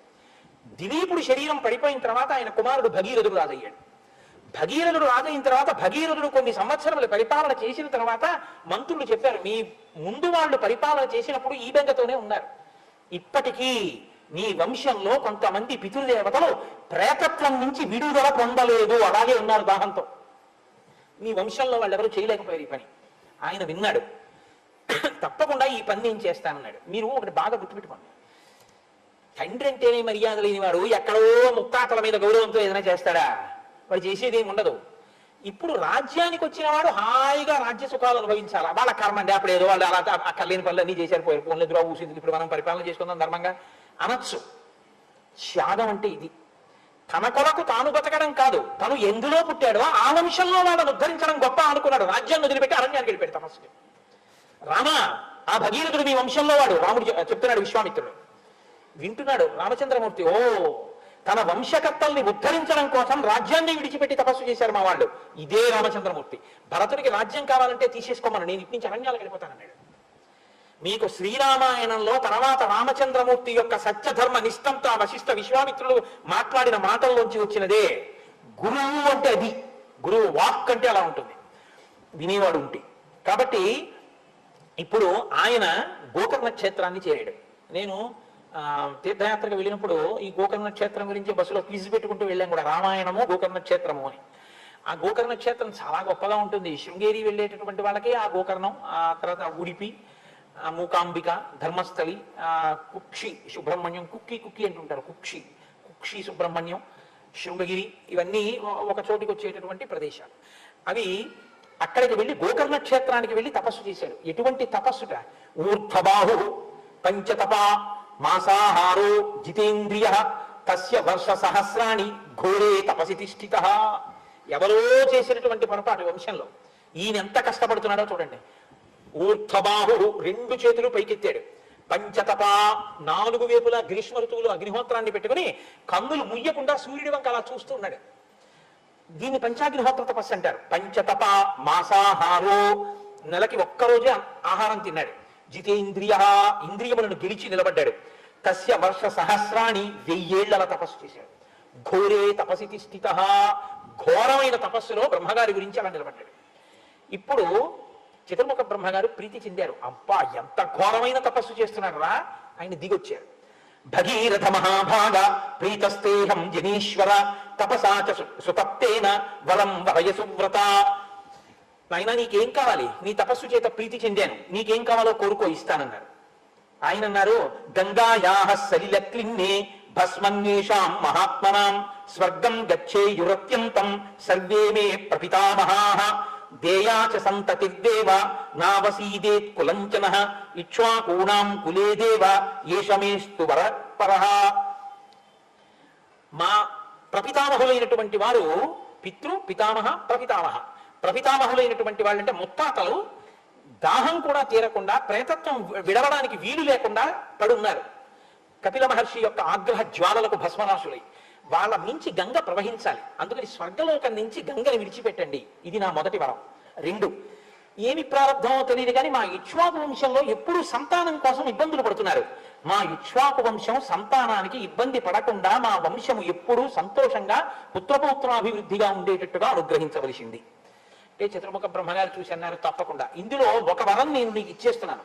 ఇక్ష్వాకు వంశంలో ఇంకా సంతానానికి ఇబ్బంది లేకుండా తప్పకుండా వంశం కొనసాగుతుంది, బిడ్డలు పుడతారు. కానీ నాయన, గంగ ఆకాశంలోంచి పాతాళలోకంలోకి రావాలన్నావే, ఆ కోరిక నేను తీర్చలేను. ఎందుకో తెలుసా? గంగాయాః పతనం రాజన్ పృథివీన సహిష్యతి తాం వై ధారయితుం వీరనాన్యం పశ్యామి శూలినః. గంగ ఆకాశంలోంచి కాని భూమి మీద పడిందా, పాతాళలోకానికి వెళ్ళాలంటే ముందు భూమి మీద పడాలి. భూమి మీద కాని పడిందా, ఈ భూమి తట్టుకోలేదు, కదిలిపోతుంది భూమి. కాబట్టి భూమి యొక్క స్వరూపం పాడవకూడదు. కాబట్టి గంగని ఆకాశంలోంచి భూమి మీద పడు అని చెప్పడం కుదరదు. కానీ నేను నీకు ఒక మార్గం చెప్తాను. అలా పడాలి అంటే భూమి మీద నిలబడి గంగ పడుతున్నప్పుడు తల మీద పట్టి విడిచిపెట్టగలిగిన వాడు ఉండాలి. అలా పట్టి విడిచిపెట్టగలిగిన వాడు ఒక్కడే ఉన్నాడు ఈ సమస్త బ్రహ్మాండములు. వీరనాన్యం, ఇంకెవ్వడు లేడు. పశ్యామి, ఉన్నాడు, చూస్తున్నాను. ఎవడో తెలుసా? శూలినః, త్రిశూలం పట్టుకున్న మహాదేవుడు, త్రిపురాంతకుడు, త్రయంబకుడు, సదాశివుడు, పరమశివుడు ఉన్నాడే, ఆయన పట్టుకుంటాడు. ఆయన కాని వచ్చి నిలబడ్డాడా, గంగ వచ్చి ఆయన తల మీద పడుతుంది. ఆయన తల మీద పడితే ఆయన తట్టుకోగలడు, భూమి కూడా తట్టుకోగలదు. ఆయన తల నుంచి కింద పడుతుంది. అందుకని పరమశివుడు వస్తే విడిచిపెట్టడం కుదురుతుంది. అంతకన్నా నేను ఏం చెప్పను, స్వస్తి అని లేచిపోయాడు. అంటే ఇప్పుడు ఏం చేయాలి? పరమశివుడిని అడగాలి కదా. ఎక్కడవుతుందిలే మన వల్ల, ఇప్పటికి 1000 ఏళ్ళు. ఊర్ధ్వబాహు పంచతప మాసాహారో జితేంద్రియ, ఇంత తపస్సు చేశాం. మళ్ళీ ఇప్పుడు పరమశివుడి గురించి తపస్సు. ఇప్పుడు ఆయన కోసం తపస్సు చేస్తే ఆయన ఏమంటారో, మళ్ళీ ఎందుకు వచ్చిన ప్రారంభం, వెళ్ళిపోతాను రాజ్యానికి, ఏదో ఒకటి సాధించారుగా అని వెళ్ళిపోవచ్చు. వెళ్ళలేదు. ఇది భగీరథ ప్రతిజ్ఞ అంటారు. నేను సాధించి తీరుతాను. పట్టుదలంటే ఎలా ఉంటుందో రామా చూడు. 1000 ఏళ్ళు తపస్సు చేసి మళ్ళీ శివుడి కోసం తపస్సు చేస్తున్నాడు. మీ వంశంలో వాడే చెప్తున్నాడు రామచంద్రమూర్తికి. ఓ, పట్టుదలంటే ఇలా ఉండాలన్నమాట, మొక్కలోని సాహసంతో ఉండాలన్నమాట. రాముడు నేర్చుకుంటున్నాడు, చెక్కుతున్నాడు విశ్వామిత్ర మహర్షి. మీరు 2వ కోణాన్ని కూడా చూస్తుండాలి, కేవలం రామాయణ కథ కింద వినేసేయకండి. కాబట్టి ఇప్పుడు మళ్ళీ వెళ్ళి పరమశివుడి గురించి తపస్సు మొదలుపెట్టాడు. ఊర్ధ్వబాహుర్నిలాలంబో వాయుభక్షో నిరాశ్రయ అచలస్థానువస్థిత్వా రాత్రిందివమరిందమా. రాత్రి లేదు, పగలు లేదు, రెండు చేతులు పైకి పెట్టి మాసాహారో, బ్రహ్మగారి గురించి తపస్సు చేసినప్పుడు నెలకోసారి ఆహారం తిన్నాడు, ఇప్పుడు ఆహారం లేదు. వాయుభక్షో కేవలం గాలి తింటున్నాడు. నిరాశ్రయ ఏమి ఆశ్రయం కూడా లేదు. అచలహ కదలటం లేదు. స్థాణువత్ బిగిసిపోయినటువంటి విగ్రహం ఎలా ఉంటుందో అలా నిలబడ్డాడు అంతే. నిలబడి రెండు చేతులు పైకెత్తి తదేకంగా పరమశివుడి గురించి తపస్సు చేశాడు. చేస్తే అలాంటి తపస్సు 1 సంవత్సరం పాటు చేశాట. చేస్తే పరమేశ్వరుడు ప్రీతి చెందాడు. ప్రీతస్తేహం నరశ్రేష్ఠ కరిష్యామి తమాప్రియం శిరసాధారయిష్యామి శైలరాజ సుతామహం. ఇది శంకరుడంటే తండ్రితనం మహానుభావుడిది. ఆయన అన్నాడు నీకేం కావాలి అని అడగలేదు. నాయన ప్రీతస్తేహం నరశ్రేష్ఠ, ఏమంటే మీరంటే మాకు ఎంతో సంతోషంగా ఉంది, ఒకసారి కింద నించోండి, ఫస్ట్ ఫ్లోర్ లోంచి నీళ్లు వస్తామంటే నించుంటారా? పరమశివుడు అంటే అది. ఆయన అంత పితృహృదయం ఉన్నవాడు మహానుభావుడు. కాబట్టి తప్పకుండా నేను పట్టుకుంటానన్నాడు, అడగకుండా. రాజ సుతామహం అన్నాడు. సరే వెళ్ళాడు. అసలు ఆ నిలబడినటువంటి భంగిమ ఆశ్చర్యంగా ఉంటుందండి. ఆ భంగిమ ఉపాసన యోగ్యం, అద్భుతం. 2 కాళ్ళు పక్కకి పెట్టి 2 చేతులు ఇలా నడుం మీద వేసుకుని ఇలా తల కొద్దిగా పైకెత్తి ఇలా జటాజూటాన్ని కొంచెం విస్తరించి రా పడు జటాజూటంలో అన్నట్టుగా ఇలా నిలబడి ఉంటాడు. విజయవాడ కనకదుర్గమ్మ దేవాలయంలో ఉంటుంది అటువంటి మూర్తి. ఇలా చూస్తూ ఉంటాడు. ఇలా ఆయన వెళ్ళి నిలబడ్డాడు. వచ్చి పడు అని చూసిందిట పైనుంచి గంగమ్మ. చూసి అచింతయచ్చసాదేవి గంగా పరమదుర్ధరా విషామ్యహం హి పాతాళం శ్రోతసా గృహ్య శంకరం తస్యావలేపనం జ్ఞాత్వా క్రుద్ధస్తు భగవాన్ హరః తిరోభావయితిం బుద్ధిం చక్కిరే త్రినయనస్తదా సా తస్మిన్ పతితా పుణ్యే రుద్రస్య మూర్ధని హిమవత్ ప్రతిమే రామ జటామండలగహ్వరే సా కథం చిన్మహీం గంతుం న శక్నోద్యత్నమాస్థితా నైవ నిర్గమనం లేభే జటామండలమోహిత. ఆయన అలా నిలబడి పైకి చూస్తున్నాడు. గంగమ్మ పైనుంచి చూసిందిట. శంకరుడు నించున్నాడు, తపస్సు చేసి సాధించాడు, వెళ్ళు అన్నారు. ఇప్పుడు ఆవిడ ఒక విచిత్రమైన నవ్వు నవ్విందిట. నవ్వి అనుకుంది పిచ్చాడు. ఏమిటో నన్ను పట్టుకుంటానని నించున్నాడుగా, బ్రహ్మగారు అన్నారని వచ్చి నించుండిపోయాడు. ఏమిటో అనుకుంటున్నాడు. మొసళ్లతో, ఎండ్రకాయలతో, తాబేళ్లతో, పెద్ద పెద్ద పావులతో ఆకాశం నుంచి నేను పెద్ద ధారగా వెళ్ళి ఆయన జటామండలం మీద పడితే, తల మీద పడితే తల దిమ్మెక్కి కింద పడిపోతాడు. ఈడ్చేస్తాను పాతాళలోకానికి. ఏమిటో నన్ను పట్టగలిగిన మొనగాడిని అనుకుని చూస్తున్నాడు. ఇంతోటి జటామండలం విప్పాడు అనుకుంది. ఆయన అనుకున్నట్ట చూశాట పరమేశ్వరుడు. హరకృత్త. ఆయనకి తెలియదండి ఎవరి మనసులో ఏముందో. ఓహో నేను పట్టలేననుకుంటోంది అనుకుని ఒక్కసారి తన జటాజూటాన్ని పెంచి నించున్నాడు. ఆవిడ సాకథం చిన్మహీం గంతుం న శక్నోద్యత్నమాస్థితః నైవ నిర్గమనం లేభే జటామండలమోహిత. కొన్ని సంవత్సరాల పాటు ఆకాశంలోంచి పడిన గంగ పరమశివుని యొక్క జటాజూటంలో తిరుగుతూనే ఉంది. చుక్క నీరు కింద పడలేదు. అలా కట్టేశాడంతే. ఇప్పుడు అనుకుందిట గంగతో పాటు మొసళ్ళు, ఎండ్రకాయలు, తాబేళ్లు, చేపలు, పావులు, రాక్షసులు ఇన్ని అందులో పట్టేస్తున్నాయి. దీన్నండి స్తోత్రం చేశాడు రావణాసురుడు. నేను గంగానది సైకతంలో కూర్చుని విశ్వనాథుడి వంక చూస్తే జటాటవీగలజ్జల ప్రవాహ పావిత స్థలే గళేవలం జలంబితం భుజంగతుంగమాలికాం ఢమఢమఢమఢమం నినాదమడ్డమర్వయం చకార చండ తండవం తనోతున శివ శివం జటాకటాహ సంభ్రమ భ్రమం నిలింప నిర్ఝరీ విలోల వీచి వల్లరి విరాజమానముద్ధని ధగద్ధగద్ధగద్ధగ జ్వలల్లవాట పట్ట పావకే కిశోర చంద్రశేఖరే రతి ప్రతిక్షణం మమ అగర్వ సర్వమంగళా కళాకదంబ మంజరీరస ప్రవాహ మాధురీ విజృంభణా మధువ్రతం స్మరంతకం పురంతకం భవంతకం మఖాంతకం గజాంతకంతకంతకం తమంతకంతకం భజేటు. అందులో చెప్తాడు పరమశివుడు తాండవం చేస్తుంటే ఆ జటాజూటం ఇలా తిరుగుతుంటే అందులో గంగానది కూడా తిరుగుతుంటే బిందెలో నీళ్లు తిరుగుతున్నట్టుగా తిరిగేటటువంటి ఓ పరమశివ, గంగతో నిండినటువంటి ఆ జటాజూటంతో ఉన్నటువంటి నీ స్వరూపాన్ని నేను ఈ గంగానది సైకతంలో కూర్చుని నీ ఆలయ శిఖరం వంక చూస్తే కదా నిలింప నిర్జరీ నికుంజకోటరేవసన్ విముక్త దుర్మతి సదా శిరస్తమంజలింవాన్ కదా నిలింప నిర్జరీ నికుంజకోటరేవసన్ విముక్త దుర్మతి సదా శిరస్యమంజలిస్తామని అంటాడు. నేను ఇక్కడ ఈ సైకతంలోంచి చూస్తుంటే నాకు సాకార రూపుడవై ఎప్పుడు కనపడతావో విశ్వనాథ అన్నాడు. అటువంటి గంగని పట్టి తాండవం చేసేటటువంటి పరమశివ స్వరూపం యొక్క గొప్పతనం ఏమిటో చూసింది గంగ. పడుతూనే ఉంది సంవత్సరాల పాటు. దేవతలందరూ వచ్చేశారు. యక్షులు, గంధర్వులు, కిన్నెరులు, కింపురుషులు అంతఃపురాల లాంటి విమానాలతో వచ్చి ఆకాశం అంతా నిండిపోయారట. ఏమాశ్చర్యం! అక్కడ భగీరథుడు, ఇక్కడ పరమశివుడు పడుతున్న గంగా చుక్క నీరు కింద పట్టలేదు. అలా పట్టేశాడు మహానుభావుడు. అహంకరించింది గంగా అని. చూశాడు భగీరథుడు మళ్ళీ తపస్సు చేశాడు. ఇంకా మనం ఏం చేస్తాం లేని వెళ్ళిపోలేదు, ఇది భగీరథ ప్రయత్నం అంటారు. మళ్ళీ తపస్సు చేశాడు. అయ్యా ఆవిడ అహంకారము బాగుంది, మీ కోపము బాగుంది, కట్టేశారు, మా పితృదేవతలు ఎప్పుడు తరిస్తారు, అయ్యా విడిచిపెట్టండి అన్నాడు. గంగమ్మ కూడా చిన్నబుచ్చుకుంది. ఏమో అనుకున్నాను శంకరుడు అంటే మహానుభావుడు, తెలియక ఈయన జటామండలంలో నేను ఇలా ఉండిపోవలసిందే అనుకుంది. అప్పుడు ఆయన విడిచిపెట్టేశాడు గంగని జటాజూటంలోంచి. అంత నీరు, ఎంత ట్యాంక్ అంటే అది, ఆ ఓవర్ వాటర్ ట్యాంకు, ఎన్నేళ్ల నుంచి పడినటువంటి గంగని పట్టినటువంటి స్టోర్ అంటే నిల్వ ఉంది ఆ నీరు, దాన్ని ఒక్కసారి విడిచిపెట్టేట జటామండలంలోంచి అన్ని వైపుల నుంచి విడిచిపెట్ట. హ్లాది నీత వనీచై వనలినీచ తథాతవ. తూర్పు దిక్కుగా హ్లాదిని, పావని, నళిని అనేటటువంటి 3 పాయల కింద గంగ ప్రవహించి వెళ్ళిపోయింది. అదే గంగ శుచక్షుశ్చైవ సీత చ సింధుశ్చైవ మహానది.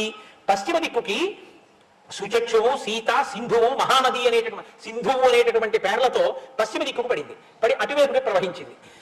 7వ పాయ భగీరథుడిని అనుసరించి పాతాళలోకం వైపుకి ప్రయాణం చేస్తోందంటే ఆయనకి తెలిసి ఎక్కడున్నాయో సగరపుత్రుల యొక్క భస్మరాశులు. అందుకని ఆయన ముందు రథం మీద భగీరథుడు పెడుతున్నాడు, వెనక గంగ ప్రవహించి వెళ్ళిపోతుంది. ముందు భగీరథుడు, వెనక గంగ వెళ్ళిపోతుంటే చూశారట, అక్కడి నుంచి పడుతున్న గంగా పరమశివుడి జటాజూటం, ఆయన ఒళ్ళంతా తడిసిపోయి పడుతున్న గంగ ప్రవాహం, ఆ గంగలో వెళ్ళిపోతున్నటువంటి పావులు, మొసళ్ళు, ఎండ్రకాయలు, ముందు భగీరథుడు, ఆయన వెనక వెళ్ళిపోతున్న గంగ కొన్ని చోట్ల కింద పడుతూ, కొన్ని చోట్ల పైకి లేస్తూ, కొన్ని చోట్ల తుంపర్లు కక్కుతూ, కొన్ని చోట్ల గుద్దుకుంటూ, కొన్ని చోట్ల చప్పుడు చేస్తూ, కొన్ని చోట్ల సుడులు తిరుగుతూ అది వెళ్ళిపోతుంటే గగనాశంకర శిరస్తతో ధరణిమాశ్రిత విసత్పత జలం తత్ర తీవ్ర శబ్ద పురస్కృతం. బ్రహ్మాండమైనటువంటి ఘోష, చప్పుడు, రంగతుంగ తరంగ సంఘములతో రంజిల్లు ఘోషంబుతో, బంగారంబగు పొంగుతో, నురగతో, పువ్వాట తుప్పర్లతో భంగులు సల్పుతూ జంఘలించుతున్న భో భగము నుండి జారం గంగమ్మను దల్చితే శిరమణం రంజిల్లుతుని శంకర అంటారు. అలాంటి గంగావతరణం. ఆ గంగమ్మని పట్టి విడిచిపెడుతుంటే, ఆ గంగమ్మ వెడుతుంటే చూశాక అందరూ మత్స్య కచ్చప సంఘైశ్చాసింసుమార గణైస్తథా పతితైశ్చాన్యైః విరోచత వసుంధరా. ఆ దేవతలు యక్ష గంధర్వ కిందిర కింపురుషాది సమస్త జాతులు ఆకాశంలో నిలబడిపోయి, ఆ నిలబడిపోతే వాళ్ళ విమానాల కాంతులు మేఘాల కాంతులతో కలిసిపోయిట, పడిపోతున్నటువంటి గంగ కాంతులు హంసల గుంపులు పడిపోతున్నట్టున్నాయిట. అందులో మెరిసిపోతున్నటువంటి చేపలు, మెరిసిపోతున్న మొసళ్ళు, మెరిసిపోతున్న పాములు, వీటి మెరుపులతో ఆకాశం నిండిపోయిందిట. కింద పడిన గంగ వెళ్ళిపోతుంటే ఆ ప్రవాహపు కాంతులు, నురుగు, శబ్దం, కొన్ని చోట్ల వంకర్లు తిరుగుతోంది, పైకెక్కుతోంది, కింద పడుతోంది, ముంచెత్తుతోంది. వెళ్ళిపోతుంటే చూశారట, ఏమి అదృష్టం రా నిజంగానని గగనాశంకరస్థిత తతో ధరణిమాశ్రితా. అప్పుడు వీళ్ళందరూ చూసి సామాన్యమైనటువంటి గంగావతరణాన్ని తత్వదేవర్షి గంధర్వామసుధా తలవాసిన భవాంగపతి తంతో యం పవిత్ర వితిపస్పృశు. ఆ పాపాలు చేసి స్వర్గలోకం నుంచి కింద పడిపోయినటువంటి వాళ్ళు, పుణ్యం అయిపోయి కింద పడిపోయినటువంటి వాళ్ళు, పాపంతో ఉన్నటువంటి వాళ్ళందరూ సాక్షాత్ పరమశివుని యొక్క జటాజూటాన్ని, ఆయన శరీరాన్ని తాకి కింద పడుతున్న గంగ అని, అంత వేగంతో పడుతున్నటువంటి గంగలో తల పెట్టడం సాధ్యం కాదు కాబట్టి, తల వ్రక్కలైపోతుంది కాబట్టి నీళ్లు ముట్టుకుని ఇలా చల్లుకుంటున్నట్ట. చల్లుకోగానే పాపరాశంతా దగ్ధమైపోయి మళ్ళీ వాళ్ళు విమానాల్లో ఉద్భలోకాలు వెళ్ళిపోతున్నట్టు. ఊర్ధలోకాల్లో ఉన్న వాళ్ళు ఇది చూసాం, మా బాబో ఇటువంటి గంగ మనకి దొరుకుతుందా, ఇటువంటి సన్నివేశం దొరుకుతుందా, వెళ్ళి స్నానం చేద్దామని విమానాలు దిగిపోతున్నాయి, స్నానం చేస్తున్నాయి, విమానాలు పైకి ఎక్కేస్తున్నాయి. ఏమి గంగావతరణం, ఏమి ప్రవాహం. ముందు భగీరథుడు, వెనక గంగా చూసి తీరాలని గంగా ప్రవాహానికి 2 పక్కల ఒడ్ల మించి ఎన్ని వేల రథాలు వెళ్ళిపోతున్నాయి. ఇన్ని రథాల సంవడి, ఇంత గంగా ప్రవాహం. ముందు భగీరథుడు వెనక్కి చూస్తూ వచ్చేస్తున్న గంగని చూస్తూ సంతోషపడిపోతూ వెళ్ళిపోతున్నాడు. ఇలా వెళ్ళిపోతుండగా మహానుభావుడు అక్కడ ఉన్నటువంటి జహ్ను మహర్షి యజ్ఞ కవాటంలో యజ్ఞం చేసుకుంటున్నాడు. అనుకోలేదు ఈ గంగా ప్రవాహం ఒక్కసారి వచ్చి ఆయన చేస్తున్నటువంటి యజ్ఞ వాతాన్నంతటినీ కూడా, అంటే యజ్ఞ ప్రదేశంలో ఉన్నటువంటి ఆ కుటీరాల్ని, అగ్నిగుండాల్ని అన్నిటినీ ముంచెత్తి తనతో పాటు తీసుకెళ్లిపోయేటప్పటికి తతో హి యజమానస్య జహ్నోరద్భుత కర్మణః గంగా సంప్లవయామాస యజ్ఞవాటం మహాత్మనః తతో దేవాః సగంధర్వా ఋషయశ్చ సువిస్మితాః పూజయంతి మహాత్మానం జిహ్నుం పురుషసత్తమం గంగాంచాపి నయంతి స్మ దుహితృత్వే మహాత్మనః. ఆయన గంగ ఇంత ప్రవాహంతో వచ్చి యజ్ఞవాటాన్ని ముంచెత్తడంతో కోపం వచ్చి ఒక్కసారి ఆ గంగా అంతటిని ఆచమనం చేసి లోపలికి తాగేశాడు. ఇప్పటి వరకు ఆకాశంలో చూస్తున్న వాళ్ళు, గంగ వెంట పరిగెత్తుకొస్తున్న వాళ్ళు ఇలా చూసేటప్పటికీ గంగ లేదు, ఎండిపోయింది మొత్తం భూమి. అయ్య బాబో ఇదేమిటి, జహ్ను మహర్షి ఇలా తాగేశాడు, చప్పుడు ఆగిపోయింది. వెనకాతల ప్రవాహం లేదు, భగీరథుడు ఇలా వెనక్కి చూశాడు, ఏమీ లేదు భూమి, హిమాలయాల వరకు. ఏమైపోయింది గంగను చూశాడు, జహ్ను మహర్షి లోపలికి గుచ్చేసుకున్నారు గంగ అన్నారు. అప్పుడు దేవతలు, యక్షులు, గంధర్వులు, కిన్నెరులు, కింపురుషులు, దేవతలు, భగీరథుడు అందరూ వెళ్ళి జహ్ను మహర్షి కాళ్ళ మీద పడ్డారు. మహానుభావ, ఎంత కష్టపడి తీసుకొచ్చానో తెలుసా నా పితృదేవతల కోసం, పాతాళానికి తీసుకెడుతున్నాను, నువ్వు తాగేశావు.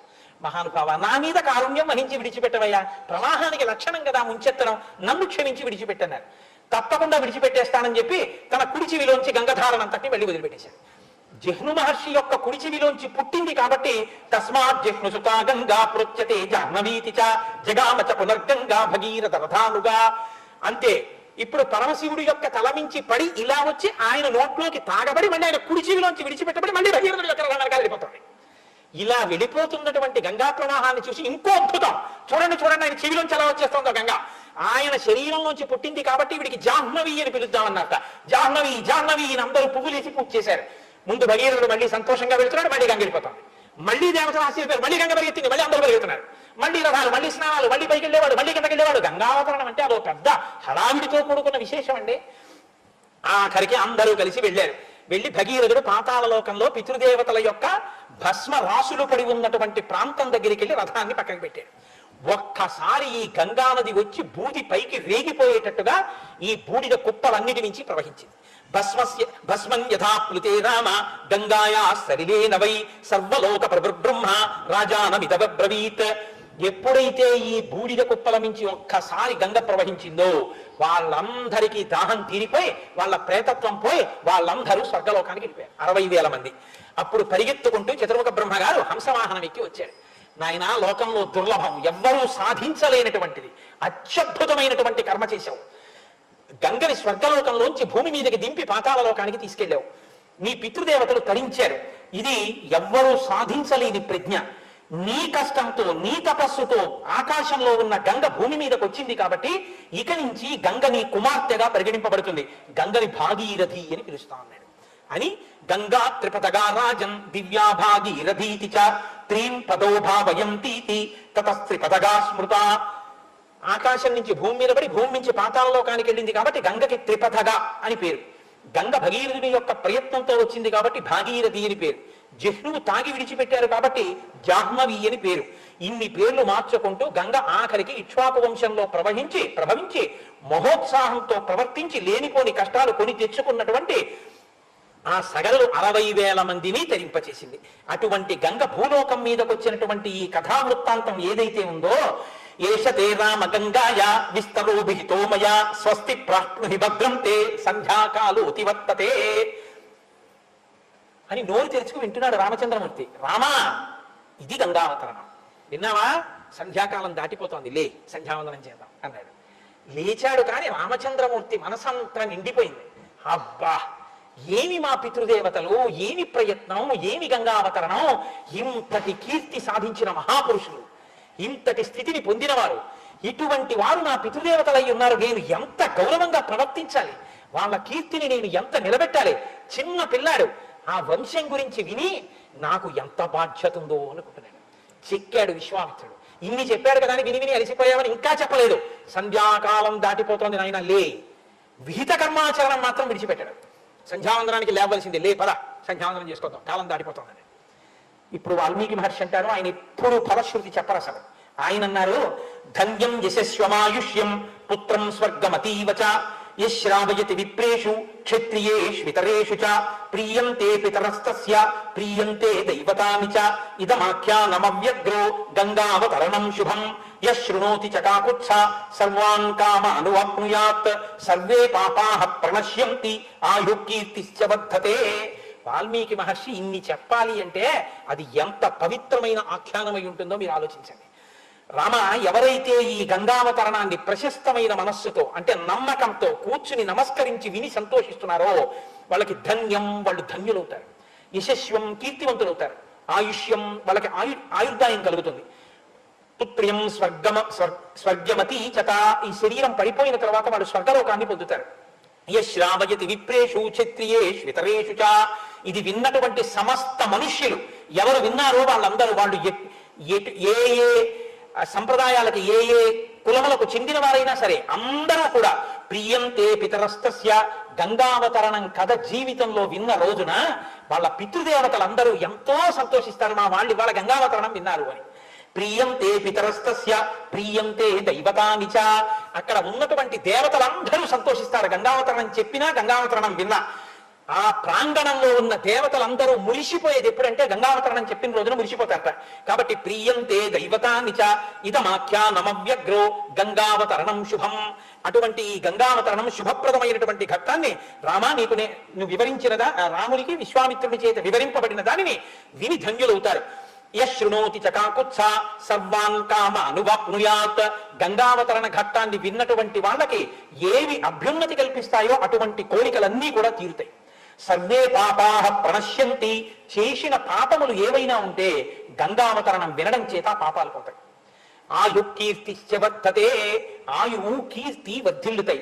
ఇంత గొప్ప గంగావతరణాన్ని విశ్వామిత్ర మహర్షి రామచంద్రమూర్తికి చెప్తే, ఆ గంగావతరణ ఘట్టానికి వాల్మీకి మహర్షి ఫలశ్రుతి చెప్తే, ఆ రామచంద్రమూర్తి యొక్క అనుగ్రహ విశేషం చేత సంపూర్ణ రామాయణ ప్రవచనాంతర్గతంగా ఇవాళ మనం ఆ గంగావతరణ ఘట్టాన్ని యథాశక్తి చెప్పుకుని వినగలిగాం.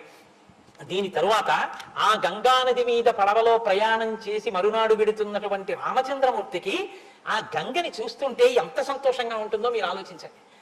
ఇది కాశీపట్టణానికి వెళ్ళినప్పుడు ప్రత్యేకం పడవ చేసుకుని గంగ దాటి గంగ మధ్యలో ఉన్న సైకతంలో కూర్చుని గంగా నది వంక చూస్తూ గంగావతరణం చెప్పుకుంటేనే మేమంత ఆనందపడిపోయాం ఒక రోజున. అలాంటిది ఈ గంగావతరణం విని తన వంశం వాళ్ళు తీసుకొచ్చిన గంగా అని అందులో ప్రయాణం చేస్తుంటే రామచంద్రమూర్తి ఆ రోజున ఎంత సంతోషపడిపోయారు. అక్కడ ఉన్నటువంటి నగరం ఒకటి ఉంది, దాని పేరు విశావ. ఈ నగరం ఏమిటి, ఇక్కడ ఎవరు ఉంటారు అని అడిగారు ఆయన. అడిగితే మహర్షి దాని గురించి చెప్తున్నారు. చెప్తూ ఒకానొకప్పుడు దేవతలు దానవులు కలిసి అమృతాన్ని ఉత్పాదించడం కోసం అని చెప్పి క్షీరసాగర మథనం చేశారు.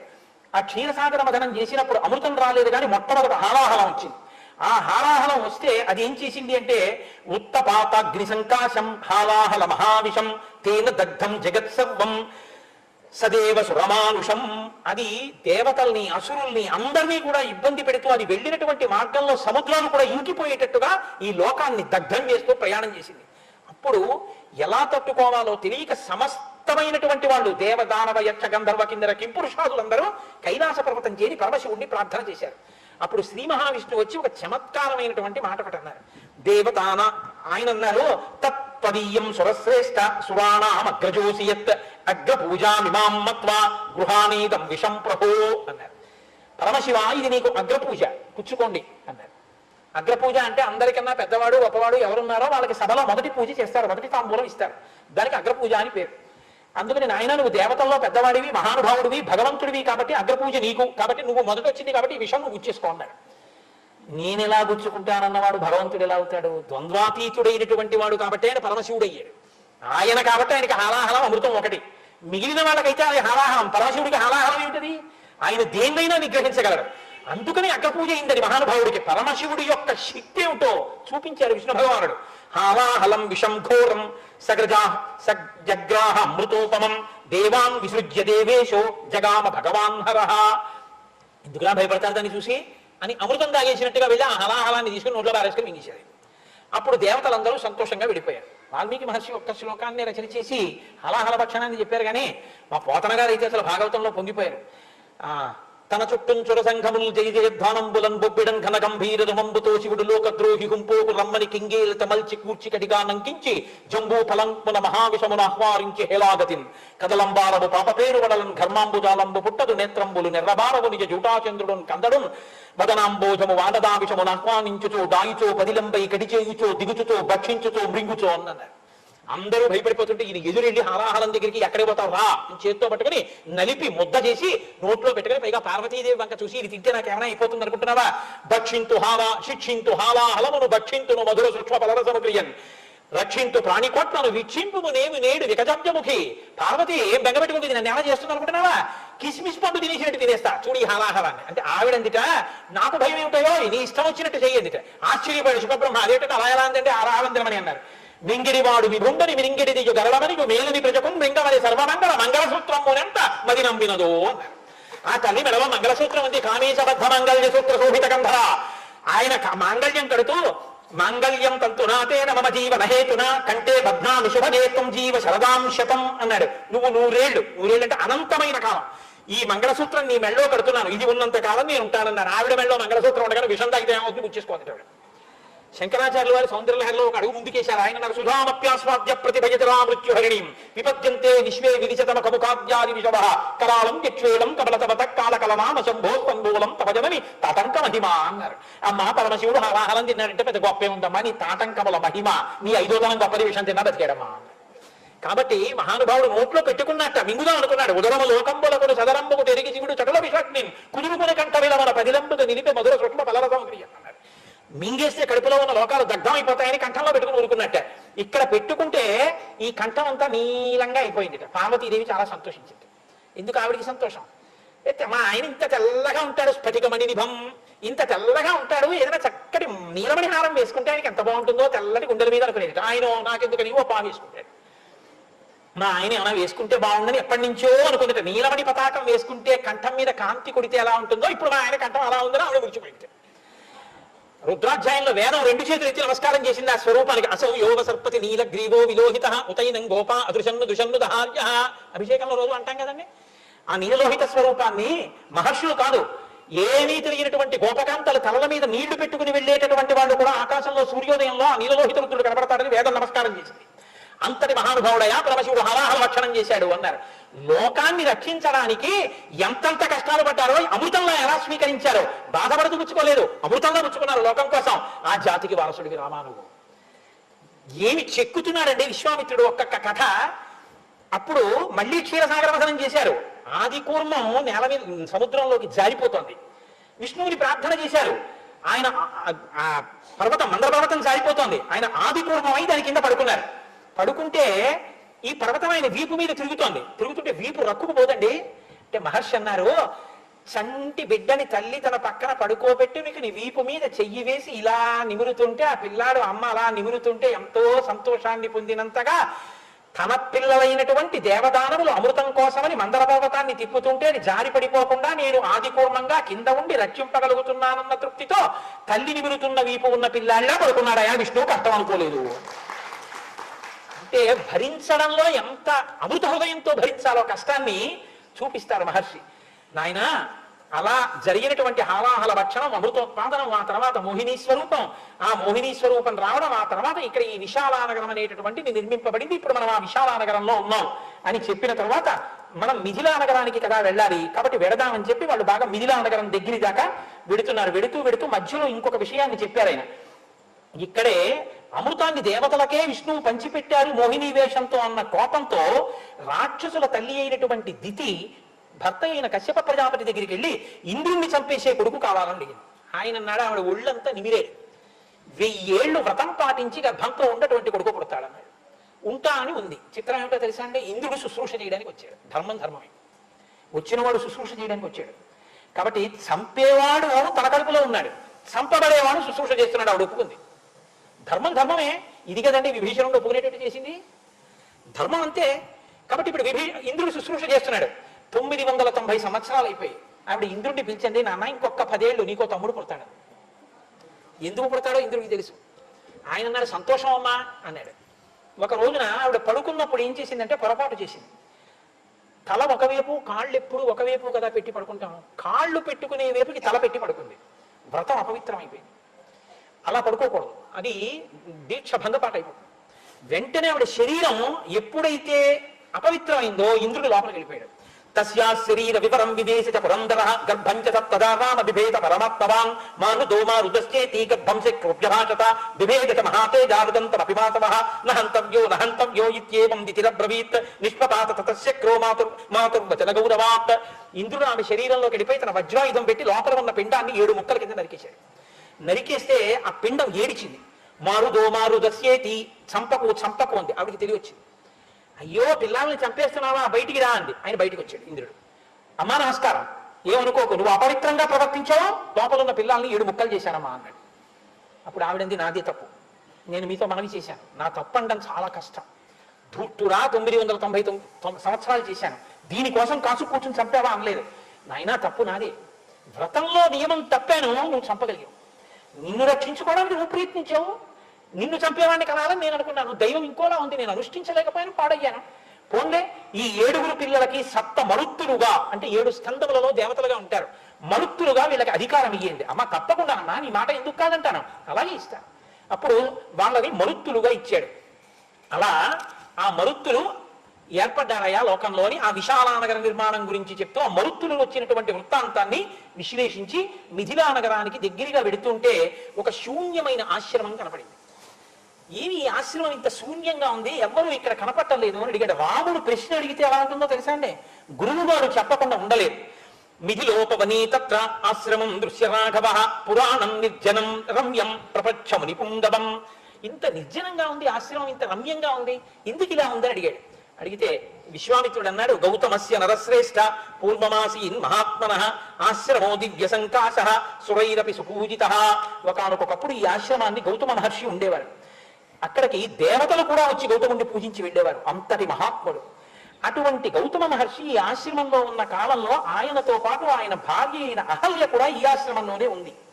ఈ ఆశ్రమంలో ఉన్న కాలంలో మీరు తొందరపడి నిర్ణయాలకు రాకండి, నేను విశ్లేషిస్తాను ఆ విషయాన్ని. తొందరపడి నిర్ణయాలకు వచ్చేసి మహాత్ముల పట్ల భిన్నాభిప్రాయంతో ఆలోచన చేయకండి. సంగమంతహమిచ్చామి త్వయా సహసుమధ్యమే మునివేషం సహస్రాక్షం విజ్ఞాయ రఘునందన మతించకార దుర్మేధ దేవరాజ కుతూహలామత్. ఒకనొకనాడు దేవేంద్రుడు గౌతముడి వేషంలో అహల్య ఆశ్రమానికి వచ్చాడు. గౌతముడు స్నానం చేయడానికి వెళ్ళాడు. ఇంద్రుడు గౌతముడి వేషంలో వచ్చి నాకు కామాతురత కలిగింది, నీతో సంగమాన్ని కోరుతున్నాను అన్నాడు. ఆవిడ మహాపతివ్రత, ఆవిడికి తెలుసు వచ్చినవాడు ఇంద్రుడు గౌతముడు కాడు అని తెలుసుకుంది. తెలుసుకుని కూడా విజ్ఞాయ రఘునందన తెలుసుకుని మతించకార దుర్మేధ దేవరాజ కుతూహలాత్, ఆవిడికి ఇంద్రుడి మీద మనసుంది. అందుకని ఇంద్రుడితో సంభోగాన్ని ఆవిడ అంగీకరించింది. ఇద్దరూ సంతోషంగా కాలాన్ని గడిపేశారు. కృతార్థాస్మి సురశ్రేష్ఠ గచ్చ శీఘ్రమిత ప్రభో ఆత్మానమాంచ దేవేశ సర్వథా రక్షమానదా. ఎంత స్పష్టంగానో ఆవిడ చెప్పింది. నేను కృతార్థాస్మి సురశ్రేష్ఠ, సురశ్రేష్ఠ ఓ ఇంద్రుడా, గుర్తుపట్టలేదనడానికి ఏం లేదు. ఇంద్రుడా, నేను కృతార్థురాలనయ్యాను, నీ వలన ఇవాళ నేను సంగమ సుఖాన్ని అనుభవించాను. నువ్వు తొందరగా వెళ్ళిపో, ఇక్కడ గచ్చ శీఘ్రమిత ప్రభో, తొందరగా వెళ్ళిపో. ఎందుకో తెలుసా, ఆత్మానమ్మంచ దేవేశ సర్వథా రక్షమానదా. నా భర్త వచ్చి నువ్వు వచ్చావని మనం తప్పు చేశామని తెలుసుకోకముందే వెళ్ళిపోవాలి. ఇంద్రుడు అన్నాడు, అటువంటి తప్పు పని చేసిన వాడు ఎలా ఉచ్చరిస్తారో ఎలా సంబోధిస్తారో అలా సంబోధించాడు. దాన్ని వివరించడం నాకు ఇష్టం లేదు. శుశ్రూని పరితిష్టోస్మి గమిష్యామి యథాగతం. నేను ఎలా వచ్చానో అలా నేను కూడా సంతోషాన్ని పొందాను, వెళ్ళిపోతున్నాను అని పర్ణశాలలోంచి బయటికి వెళ్తున్నాడు. అగ్ని శిఖ ఎలా ఉంటుందో అలా తడిసినటువంటి బట్టతోటి గౌతమ మహర్షి వచ్చాడు. ఆయన ఒక్కసారి ఇంద్రుడి వంక అహల్య వంక చూశారు, గుర్తుపట్టారు జరిగిన తప్పుని. ఆయన వెంటనే అన్నారు, నీకు పురుషత్వం ఉంది కాబట్టి నువ్వు ఇటువంటి తప్పు పని చేయగలిగావు. నీకు ఈ పురుషత్వం ఉంది కాబట్టి ఇవాళ ఈ తప్పు చేశావు, రేపు ఎన్నిసార్లైనా చేస్తావు ఇటువంటి తప్పులు. కాబట్టి నువ్వు పురుషుడువు కాకుండా చేసేసి పురుషుడువుగా కనపడితే లోకంలో నవ్వుల పాలవుతావు. నీకు అదే శాపం. పేత తరువృషణౌ భూమౌ సహస్రాక్షస్య తక్షణాత్. నీ వృషణములు రాలి నేల పడిపోవుగాక. ఇంద్రుడు తన పుంస్త్వాన్ని పోగొట్టుకున్నాడు. అహల్య వంక చూశారు. తథా శక్త్యా సవైశక్రం అహల్యామపి శప్తవాన్ ఇహ వర్ష సహస్రాణి బహూని త్వం నివత్స్యసి వాయుభక్షా నిరాహార తప్యంతి భస్మశాయిని అదృశ్యా సర్వభూతానాం ఆశ్రమేసి నివస్యసి యదా చైవ ధ్వనం ఘోరం రామో దశరథాత్మజః ఆగమిష్యతి దుర్ధర్షః తదా పూతా భవిష్యతి తస్మాతిధ్యేన దుర్వృత్తే లోభమోహ వివర్జిత మత్సకాశే ముదాయుక్త స్వం వపుర్ధారయిష్యసి. అహల్య వంక చూసి చాలా మంది ఏమంటారంటే ఆవిడ్ని రాయి అయిపోమ్మన్నారు అంటారు. అలా అనలేదు గౌతమ మహర్షి. ఆయన ఏమన్నారంటే, నీవు ఇక నుంచి ఇహ వర్ష సహస్రాన్ని కొన్ని వేల సంవత్సరములు బహూనిత్వం నివస్యసి, ఇక్కడే ఉండి ఆశ్రమంలో. వాయుభక్ష గాలిని తిను, నిరాహార ఆహారం తినకు, తప్యంతి తపస్సు చేయి, భస్మశాయిని నీ మీద బూది కప్పేస్తుంది, నువ్వు ఉన్నావని ఎవరికి తెలియదు. అదృశ్యా సర్వభూతానాం ఏ ప్రాణికి నువ్వు కనపడవు. ఆశ్రమేసి నివత్స్యసి ఈ ఆశ్రమంలోనే నువ్వు ఉండు. యదా చైత ధ్వనం ఘోరం ఈ వనంలోకి ఒకానొక నాడు ఈ ఘోరమైన వనంలోకి రామో దశరథాత్మజ దశరథనందనుడైన రామచంద్రమూర్తి వస్తారు. ఆయన వచ్చిన తరువాత నీకు శాప విమోచనం అవుతుంది. అప్పుడు నేను వచ్చి నేను నేలుకుంటాను, అప్పటి వరకు ఇలా తపస్సు చెయ్యి. ఇప్పుడు నేను మీతో ఒక విషయాన్ని చాలా జాగ్రత్తగా వివరణ చేయవలసి ఉంటుంది ఈ సర్గ చెప్పేటప్పుడు. అహల్య జననం చాలా ఆశ్చర్యకరమైంది. అందుకే ఆయన హలాహల భక్షణం చెప్పారు. మోహిని అవతారాన్ని విష్ణుమూర్తి స్వీకరించి అమృతాన్ని రాక్షసులకు ఇవ్వకుండా దేవతలకు ఇచ్చారు. ఆ మోహిని అందచందాలు చూసి లోకాలన్నీ ఆశ్చర్యపోయి ఏమందగత్తే ఏమందగత్తే. అప్పుడు చతుర్ముఖ బ్రహ్మగారికి ఆలోచన వచ్చింది, విష్ణువు మోహినిగా మారారు తప్ప అంత అందగత్తెని నేను ఇప్పటిదాకా సృష్టించలేదు. నా సృష్టిలో ఇదో లోపం. విష్ణువు అయ్యాడు కానీ అంత అందగత్తెగా నేను అటువంటి అందగత్తెని సృష్టించలేదు. నేను ఎందుకు సృష్టించలేను? అంత అందగత్తెని సృష్టిస్తాను అని సృష్టించారు అహల్య. ఆవిడ బ్రహ్మమానస పుత్రిక. ఆవిడ పుట్టడమే అందం కోసమే పుట్టింది, అంత అందంగా పుట్టింది. ఆయన ఏం చేశారంటే జితేంద్రియుడైనటువంటి వాడి సంరక్షణలో ఈ పిల్లని పెట్టి పెంచుదామని ఆ పిల్లని గౌతమ మహర్షికి ఇచ్చారు. ఈ పిల్లని పెంచవయ్యా అన్నారు. ఆ పిల్లని గౌతముడే ఆశ్రమంలో పెంచాడు. ఇప్పుడు ఆ పిల్ల పెద్దదైంది, యవ్వనవతి అయింది, గొప్ప అందగత్తె. ఇంద్రుడితో సహా అందరికన్నా ఆమె మీదే ఉంది. ఆమెకి కూడా కన్ను ఇంద్రుడి మీద ఉంది. పిల్ల మనసు తండ్రి తిరగలేదు. బ్రహ్మగారికి ఏమి ఇష్టం అంటే తపస్సు ఇష్టం. కాబట్టి బ్రహ్మగారి దగ్గరికి గౌతముడు ఏం చేశాడంటే ఈ పిల్లని తీసుకెళ్లి విడిచిపెట్టేశాడు. అయ్యా ఈ పిల్లకి యవ్వనం వచ్చింది, మీరు యోగ్యుడైన వరుణ్ణి చూసి వివాహం చేయండి అని చెప్పాడు. ఆయన ఏమన్నారంటే నీకన్నా యోగ్యుడెవరు, నువ్వే చేసుకోవాలి. ఇంద్రాది దేవతలు పెళ్లికి వచ్చారు, పెళ్లి అయిపోయింది. గౌతమ మహర్షి ఈమెని తీసుకెళ్ళిపోయారు. పిల్ల మనసులో మాట తెలుసుకోలేకపోవడం తండ్రి చేసినటువంటి చిన్న లోపం. ఇప్పుడు పెళ్లి అయిపోయింది. పెళ్లి అయిపోయినా కూడా ఇంద్రుడి మీద మనసు అహల్యకుండిపోయింది. గౌతముడు ఉన్నతిని పొందకుండా ఆయన తపస్సు కోపం చేత మాత్రమే భంగం చెయ్యాలి. కాబట్టి అహల్యకి తన మీద అనురక్తి ఉంది కాబట్టి అహల్యని ఇబ్బంది పెట్టి తద్వారా గౌతముడు శాపవాక్కు విడిచిపెట్టి తపస్సు పోగొట్టుకునేటట్టు చేయడానికి ఇంద్రుడు వచ్చాడు. ఇప్పుడు ఇంద్రుడు అహల్య చెయ్యకూడని తప్పు చేసేశాడు. ఒక భార్యని విడిచిపెట్టేయడానికి పురుషుడికి ఇంతకన్నా బలమైనటువంటి ఆధారం అక్కర్లేదు. మీరు బాగా గమనించండి. వదిలిపెట్టేశాడా గౌతముడు? నేను నిన్ను వదిలిపెట్టేస్తున్నానన్న మాట అన్నాడా? కోపం ఏమన్నా పడ్డా? లేదు. ఏమన్నాడో తెలుసా అండి? ఇహ వర్ష సహస్రాన్ని బహూనిత్వం నివశ్యసి, ఇక్కడే ఉండు, వాయుభక్ష గాలి తిను, నిరాహార అన్నం తినద్దన్నాడు. ఎందుకని? నీవు తిన్న అన్నం నీ మనసు వేరొకరి మీద లగ్నమై ఉండగా తిన్న అన్నంలో 6వ వంతు నీ మనసుగా మారుతూ నీ మనసులో రజోగుణ తమోగుణ ప్రభావాన్ని పెంచి పెద్ద చేసింది. అన్నం తినేటప్పుడు ఏవి పడితే అవి చూస్తూ అన్నం తినకూడదు. పిల్లల్ని కూడా టీవీ సీరియల్ దగ్గర కూర్చోబెట్టి పాలిస్తే, పిల్లల్ని కూడా టీవీ సీరియల్ దగ్గర కూర్చోబెట్టుకుని అన్నం పెడితే పాత్రలకున్న వ్యగ్రత పిల్లలకి వస్తుంది. వాడు ఉగ్రవాదు అవుతాడు, పనికొచ్చేవాడు. కాబట్టి వాయుభక్ష నిరాహార, అన్నం తినకు. తప్యంతి, తపస్సు చెయ్యి, ఇక్కడే చెయ్యి. భస్మశాయిని, భస్మ కప్పేస్తుంది, నిన్ను బూది కప్పేస్తుంది. అలా ఉండిపో. నీవు చేసిన పాపం కడగబడుతుంది నువ్వు చేసిన తపస్సుకి. నీ తపస్సు చేత నీ పాపం కడగబడిన తర్వాత, కడగబడిందని గుర్తు పరంధాముడు ఈ లోకంలో నరుడిగా వచ్చి నీ ఆశ్రమానికి వస్తాడు. ఇక్కడికి నువ్వు పైకి లేస్తావు. లేచిన తర్వాత అప్పుడు నీకు ఇంకా పాపం లేదు. నేను వచ్చి నిన్ను ఏలుకుని తీసుకెడతాను. మళ్ళీ మన ఇద్దరం చక్కగా ఆశ్రమవాసం చేద్దాం. అప్పుడు నిన్ను వేలు పెట్టి చూపించగలిగిన ధైర్యం ఎవరికి ఉండదు. నీ పాపం కడగబడి నువ్వు అగ్ని శిఖగా నిలబడతావు. ఇప్పుడు బాగా ఆలోచించండి. గౌతముడు తన భార్యని ఉద్ధరించుకున్నాడా? గౌతముడు తన భార్యని విడిచిపెట్టుకున్నాడా? సనాతన ధర్మమునందు విడాకులన్న మాట లేదు. ఇది మీరు గుర్తించాలి. ఎంత పెంకిదమనివ్వండి, ఇంకోటమనివ్వండి, భార్య మీద నేరం చెప్పే అధికారం పురుషుడికి లేదు. భరించవలసిందే. ఆ 3 ముళ్ళంటే జీవితాంత సంబంధం, అంతే. ఆమెని అలా భరించి ఆ జన్మ అలా ఉండవలసిందంతే. ఇంకా తప్ప విడాకులు ఇచ్చేయడం కానీ భార్యని విడిచిపెట్టేయడం కానీ ఈ జాతికి తెలియదు. ఇంతకన్నా అపరాధం లోకంలో ఇంకోటి ఉండదు.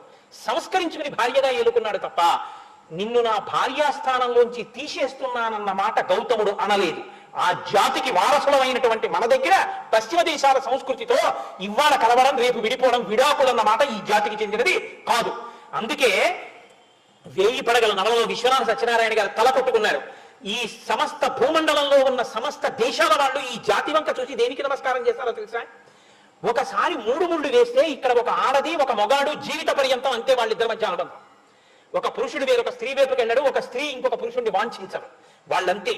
వాళ్ళ వివాహ సంబంధం అంటే, వైవాహిక సంబంధం అంటే అంత గొప్పగా ఉంటుందని ఆ పవిత్రతకి 2 చేతులు ఎత్తి నమస్కరించాయి.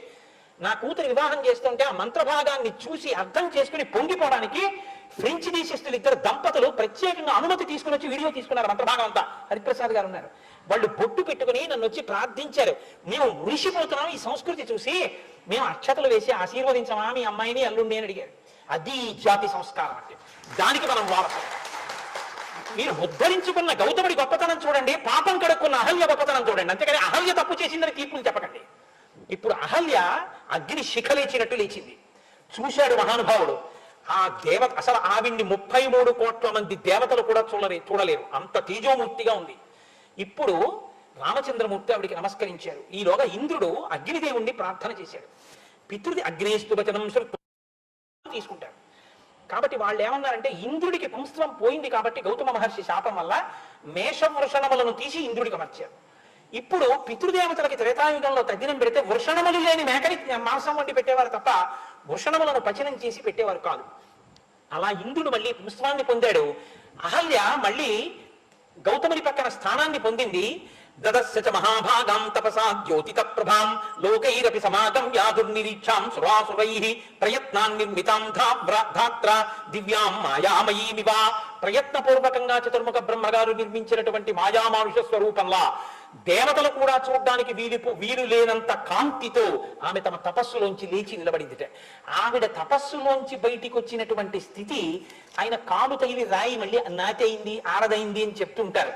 తెలుగునాట దీన్ని యథాతథంగా వాల్మీకి హృదయాన్ని పట్టుకుని అహల్య శాప విమోచనమైనటువంటి విశేషాన్ని రామాయణ కల్పవృక్షంలో విశ్వనాథ సత్యనారాయణ గారు తెలుగు కవి మహానుభావుడు ఆయన అనుభవించిన తీరు అసలు అనన్య సామాన్యం.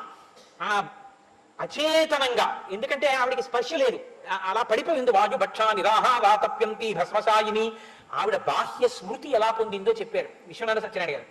ప్రభుమేని పైగాలి పైవచ్చినంతనే పాషాణమొకటికి స్పర్శ వచ్చి ప్రభుకాలి సవ్వడి ప్రాంతమైనంతనే శిలకొక్కదానికి చెవులు కలిగి ప్రభుమేని నెత్తావి పరిమళించిన తోన యశ్వంబు ఘ్రాణేంద్రియంబునుంది ప్రభునీలరత్న తోరణ మంజులంగంబుగన వచ్చి రాతికి కనులు కలిగి ఆ ప్రభుండు వచ్చి ఆతిథ్యమును స్వీకరించినంత ఉపల హృదయ వీధి ఉపనిషద్ వితానములకి శ్రీరామ భద్రాభిరామమూర్తి ఎగుచుతోచే. రామచంద్రమూర్తి ఆశ్రమంలోకి నడిచొస్తుంటే ఆయన మీద గాలి అహల్యకి తగిలేటప్పటికే ఆవిడికి చర్మం పనిచేయడం మొదలెట్టిందిట. రామచంద్రమూర్తి పాదములకు పెట్టుకున్న మంజీరముల ధ్వని ఆవిడ చెవిలో పెడితే ఆవిడ చెవులు పనిచేయడం మొదలెట్టాయిట. ప్రభునేని నెత్తావి పరిమళించిన తోన ఆయన శరీరం మీద ఉండేటటువంటి సువాసన తగలగానే ఆవిడ ముక్కు పనిచేయడం మొదలుపెట్టింది. అప్పటి వరకు ఇంద్రియాలన్నీ లోపలికి వెళ్ళిపోయి ఆ ప్రభునీలరత్న తోరణ మంజులంగంబు కనవచ్చి రాతికి కనులు కలిగి ఆ నీల తోజిత మధ్యస్థ విద్యుల్లేకే భువాస్వర అన్నట్టుగా నీలమేఘ శ్యాముడు కదా ఆయన. ఆ కాంతితో కూడిన రామచంద్రమూర్తి యొక్క శరీర కాంతి ద్యోతకం కాగానే ఆవిడ కన్నులు పనిచేయడం మొదలెట్టేట. ఆ ప్రభుండు వచ్చి ఆతిథ్యమును స్వీకరించినంత ఆయన ఆతిథ్యం స్వీకరిస్తున్నప్పుడు అహల్య పెడుతుంటే సీతా కళ్యాణ ఘట్టం ఆవిడికి ముందే తెలిసి సీతారాముడుగా శ్రీరామచంద్ర ప్రభువుగా ఆవిడికి దర్శనమిచ్చేట. ఈ విషయాన్ని చెప్తూ ఇప్పుడు రామచంద్రమూర్తి వస్తే అహల్యకి శాప విమోచనం అయింది. ఎందుకంటే విశ్వామిత్ర మహర్షి చెప్పారు నీ వల్లే శాప విమోచనం అవుతుంది, లోపలికి రా అని. శాప విమోచనం అయింది. అహల్య రాముడికి నమస్కారం చేయాలా, రాముడు అహల్యకి నమస్కారం చేయాలా? రాఘవౌతు తతస్తస్యాహ పాదౌ జగృహుతస్తథా స్మరంతి గౌతమవచః ప్రతిజగ్రాహ సాచతౌ. అంతటి మహాపతివ్రత నా తల్లితో సమానమైంది, గౌతమ మహర్షి భార్య, నేను బ్రహ్మచారిని పిల్లవాణ్ణి, ఆ తల్లికి నేను నమస్కరించాలని రామచంద్రమూర్తి నేల మీద పడి అహల్యకి నమస్కారం చేశారట. ఇది వినయం అంటే. అప్పుడు అహల్య రాముడిని కూర్చోబెట్టి లక్ష్మణుడిని కూర్చోబెట్టి ఆతిథ్యం ఇచ్చిందిట. ఈవిడికి శాప విమోచనం అయిందని తను తెలుసుకోగానే హిమాలయాల నుంచి యోగ మార్గంలో వచ్చి గౌతమ మహర్షి అహల్యని స్వీకరించి తనతో పాటుగా మళ్ళీ ఆశ్రమానికి తీసుకెళ్లారు. ఇద్దరు సంతోషంగా ఉన్నారు. ఇది అత్యద్భుతమైన ఘట్టం. రాముడి మనసు మీద ఇది ఎంత ప్రభావం చూపించిందో తెలుసా అండి? వైవాహిక జీవితం అంటే ఇది. భార్యని ఉద్ధరించుకోవడం అంటే భర్త అలా ఉండాలి తప్ప అయిందానికి కాందానికి భార్యని అనుమానించేవాడు పురుషుడు ఎలా అవుతాడు? భార్య నిజంగా దోషభూయిష్ట అయినా ఉద్ధరించుకున్నవాడు భర్త. ఇది ఈ నమ్మకం ఆయన్ని ఏకపత్ని వ్రతుడిని చేసింది. విశ్వామిత్రుడు చెక్కాడు రామచంద్రమూర్తిని. మనం ఆ జాతికి వారసులం. అటువంటి చోట విడాకుల కోర్టులు కేసులు చాలా దౌర్భాగ్యమైనటువంటి విషయం. అసలు ఈ జాతికి అది తెలియనే తెలియదు. కాబట్టి ఆ రామచంద్రమూర్తి అనుగ్రహం చేత అట్లాంటి ఇబ్బందులు లేకుండా మనందరం పరమ సంతోషంగా జీవితాలు గడిపేటటువంటి స్థితి, అభ్యుదయము మనకి కలుగుగాక. మన బిడ్డలు పవిత్రమైన జీవితాన్ని గడిపేటటువంటి అనుగ్రహం ఆ సీతారాములు కృప చేయుగాక అని రామచంద్రమూర్తి పాదములు పట్టి ప్రార్థన చేస్తూ ఈ రోజు ఉపన్యాసం ఇక్కడితో పూర్తి చేస్తున్నాను. స్వస్తి. రేపటి రోజున అత్యద్భుతమైన ఘట్టం విశ్వామిత్రోపాఖ్యానం, అంటే విశ్వామిత్ర మహర్షి యొక్క జీవితాన్ని చెప్పి శతానందుల వారు చెప్తారు. సీతా కళ్యాణ ఘట్టం చెప్తాను. రేపు సీతారామ కళ్యాణం. అయితే ఈ సందర్భంగా నేను మీతో ఒక విషయాన్ని ప్రస్తావన చేయవలసి ఉంది. సీతారామ కళ్యాణం నరుడిగా వచ్చిన రామచంద్రమూర్తి యొక్క కళ్యాణం, కానీ స్త్రీ పాత్రతోనే చెప్తాం సీతా కళ్యాణం అని. ఈ సీతా కళ్యాణం చాలా గొప్పది కాబట్టి కార్యనిర్వాహకులు ఒక అత్యద్భుతమైన సంకల్పం చేశారు. మామూలుగా సీతా కళ్యాణం చెయ్యడం కాదు, రేపు ఉదయం 7 గంటలకి సీతమ్మ తల్లిని పెళ్లి కూతురిని చేస్తారు, రామచంద్రమూర్తిని పెళ్లి కొడుకుని చేస్తారు. రాత్రి సీతారామ కళ్యాణ ఘట్టం వివరిస్తాం. ఎల్లుండి ఉదయం సీతారామ కళ్యాణం జరుగుతుంది. అంటే రేపే మనం పెళ్లివారి ఇంట్లోకి వెళ్ళిపోతాం. రేపు మనందరం పెళ్లివారం ఇంకా. అమ్మవారిని రేపు అభ్యంగన స్నానం చేయించి పెళ్లి కుమార్తెని చేసి బుగ్గన చుక్కపెట్టి, రామయ్య బుగ్గన చుక్కపెట్టి, ఇద్దరికి బట్టలు కట్టి, రాముడు నరావతారం, ఇద్దరిని కలిపి కూర్చోబెడితే కోపడతాడు, మాకు పెళ్లి అవ్వలేదు అలా కలిపి ఎందుకు కూర్చోబెట్టారని. అందుకని ఇద్దరిని వేరు వేరు ఆసనాల మీద కూర్చోబెడతారు. సీతమ్మ తల్లి పక్కన తోటపెళ్లి కూతురుగా పార్వతీదేవి కూర్చుంటుంది. రామచంద్రమూర్తి పక్కన లక్ష్మణమూర్తి ఉంటారు. అక్కడ సన్నిధానం చేసి ఉంటారు ఇద్దరు. ఉండగా మనకి లోకంలో కొన్ని విషయాలు చెప్తారు. సువాసినిత్వం అంటే సువాసిని, సువాసిన్యర్చన ప్రీత. అమ్మవారిట ఎప్పుడు ఒకటి కోరుకుంటుంది, 5వ తనం ఏ ఆడదైనా నిలబెట్టుకోగలిగితే అమ్మవారు అనుగ్రహించి ఇచ్చింది. ఆవిడ ఎప్పుడు ఏం కోరుకుంటుందంటేట, నేనిచ్చిన సువాసినిత్వం కదా, నేనిచ్చిన 5వ తనం కదా, ఆ 5వ తనం ఉన్న వాళ్ళు నాకు ఒక్కసారి వచ్చి నాకు సేవ చేస్తే, నన్ను పూజిస్తే నేను పొంగిపోతానంటుంది. ఎప్పటికీ చెక్కు చెదరని 5వ తనాన్ని ఇస్తుంది. ఈ నామాలు తెలిసి ఉండి కూడా చేయించకపోతే తప్పు కదండి. అందుకే రేపు ఒక చక్కటి ప్రయత్నం చేస్తున్నాం. కొన్ని రోళ్ళు రోకళ్ళు తెచ్చి ఇక్కడ పెడతారు, వాటిని అభిమంత్రిస్తారు. అంతకుముందు ఏవైనా దంపిన దోషాలు పోగొట్టి వాటికి పసుపు కొమ్ములు కడతారు. సువాసినులు చక్కగా రేపు స్నానానంతరం చక్కటి శౌచం కలిగిన వస్త్రం కట్టుకుని ఇక్కడికి వస్తే చక్కటి సీతారామ కళ్యాణానికి సంబంధించినటువంటి పాటలు వినపడుతుండగా మీ అందరూ కూడా ఒక వరుస క్రమంలో పసుపు కొమ్ములు దంపుతారు. మీ ఇంటి నుంచి సీతా కళ్యాణానికి సువాసినులందరూ 1, 2 నీకు ఎన్ని వీలైతే అన్ని పసుపు కొమ్ములు పట్టుకురండి. అక్కడ డబ్బా పెడతారు, అందులో వేయండి. ఆ పసుపు కొమ్ములు వేస్తే పెళ్లి కూతురుగా సీతమ్మ అక్కడ కూర్చుంటుంది. రేపు పెళ్లి కొడుకును, పెళ్లి కూతురైన సీతమ్మ ముందు సువాసినితో ఉన్న ఆడవాళ్ళు పసుపు దంపుతుంటే, పాటలు వినపడుతుంటే సీతమ్మ, శారదమ్మ, పార్వతీదేవి, గంగమ్మ, గంగావతరణం అయింది, వీళ్ళందరూ చూస్తారు. వీళ్ళు సువాసినులు కనుక నా కోసం, నా కళ్యాణం కోసం వచ్చి వీళ్ళు పసుపు దంపుతున్నారు. వీళ్ళ పసుపు కుంకాలు ఎప్పటికీ ఎన్ని జన్మలకి ఇలాగే ఉంచుతానంటుంది అమ్మవారు. నాకు ఆ నమ్మకం ఉంది. కాబట్టి రేపు సువాసినులందరూ కూడా రేపొక్క రోజు, దానివల్ల మీకు ఏదైనా కొంచెం మీ రోజువారీ కార్యక్రమంలో ఇబ్బంది కలగచ్చు, కానీ సాధ్యమైనంత వరకు ఇది మహత్తరమైన పని. కాబట్టి అందరూ కూడా విచ్చేసి చక్కగా పసుపు దంపండి. పసుపు దంపిన తర్వాత మీ అందరూ లక్ష్మీ స్వరూపులు. ఎందుకంటే దేవేంద్రుడు లక్ష్మీదేవి దగ్గరికి వెళితే ఆవిడ కనపడింది, గృహలక్ష్మి గృహే గృహే. సీతమ్మ రేపు మిమ్మల్ని ఆవహిస్తుంది. మీరు వచ్చి పసుపు దంపితే పెళ్లివారు మిమ్మల్ని రక్తహస్తాలతో ఎలా పంపిస్తారండి పేరంటాలని. అందుకని రేపు మీకు సౌభాగ్య వస్తువులు ఇస్తారు. లలితా సహస్రనామ స్తోత్రంలో భాస్కర రాయల వారు వ్యాఖ్యానం చేస్తూ కొన్ని వస్తువులు చెప్పారు. ఆ వస్తువుల్ని ఆడది ముట్టుకుంటే భర్తకి గండం వస్తుంటే పోతుంది. ఆ వస్తువుల్ని కాలుతో తొక్కితే లేనిపోని గండం వస్తుంది. అలాంటివి కొన్ని వస్తువులు చెప్పారు. అనుములు, పెరుగు, ఆ తర్వాత ఎర్రటి పువ్వులు, చెరుకు కర్రలు, చెరుకు ముక్కలు, ధనియాలు, ఇలాంటివి. వీటితో పాటు పసుపు, కుంకం, ఈ సౌభాగ్య వస్తువులు ఇలా చేత్తో పట్టుకుంటే చాలు. అది ఒక్క 5వ తనం ఉన్న వాళ్ళకే అర్హతని పుచ్చుకోవడానికి. అవి అమ్మవారిని పెళ్లి కూతుర్ని చేసినప్పుడు సువాసిని ఇలా చేత్తో పుచ్చుకుంటే వాళ్ళ భర్త కాపాడబడతాడు సమస్త గండాల నుంచి. నేను ఉత్తినే చెప్పాను అనుకుంటున్నారేమో, మీరు భాస్కర రాయల వారి వ్యాఖ్యానం చూడండి, సౌభాగ్య వస్తువుల్లో ఉన్నాయో లేదో. రేపు మీ అందరి కోసం వాటిని సిద్ధం చేస్తారు. అమ్మలగన్నయమ్మ, ముగురమ్మల మూలపుటమ్మ, చాలా పెద్దమ్మ, సురారులమ్మ, కడుపారడి బుచ్చిన యమ్మ, తన్ను ఓనమ్మిన వెల్పుటమ్మ, లమనంబున ఉండెడి యమ్మ, దుర్గమాయమ్మ, కృపాబ్ధినిచ్యుత మహత్త కవిత్వ పటుత్వ సంపదలు. అమ్మలగన్నయమ్మ ఇక్కడే కొలువై ఉంది. నమ్మితి రామనంబున సనాతనులైన ఉమామహేశులం బింబు పురాణ దంపతుల మేలు భజింతు కదమ్మ, మీటి పెద్దమ్మ, దయాంబురాశివి కదమ్మ, హరింపతి చేయుమమ్మ, నిన్ను నమ్మిన వారికి అన్నటికి నాశము లేదు కదమ్మ, ఈశ్వరి అంటూ దృకుణిదేవి. మీరు మొట్టమొదటి పసుపు కుంకాలు మేళతాళాలతో పట్టుకెళ్ళి పార్వతీదేవికి ఇస్తారు. తర్వాత గంగమ్మ, తర్వాత శారదమ్మ, తర్వాత సీతమ్మ. వీళ్ళకి ఇచ్చిన తర్వాత చక్కగా మీరు వచ్చి పసుపు దంపి 3 పోట్లు చాలు. 3 సత్యం ఇప్పుడు. అందుకే ఆచమనం 3 మాటలు, 3 ముళ్ళు అన్ని 3 సత్యం.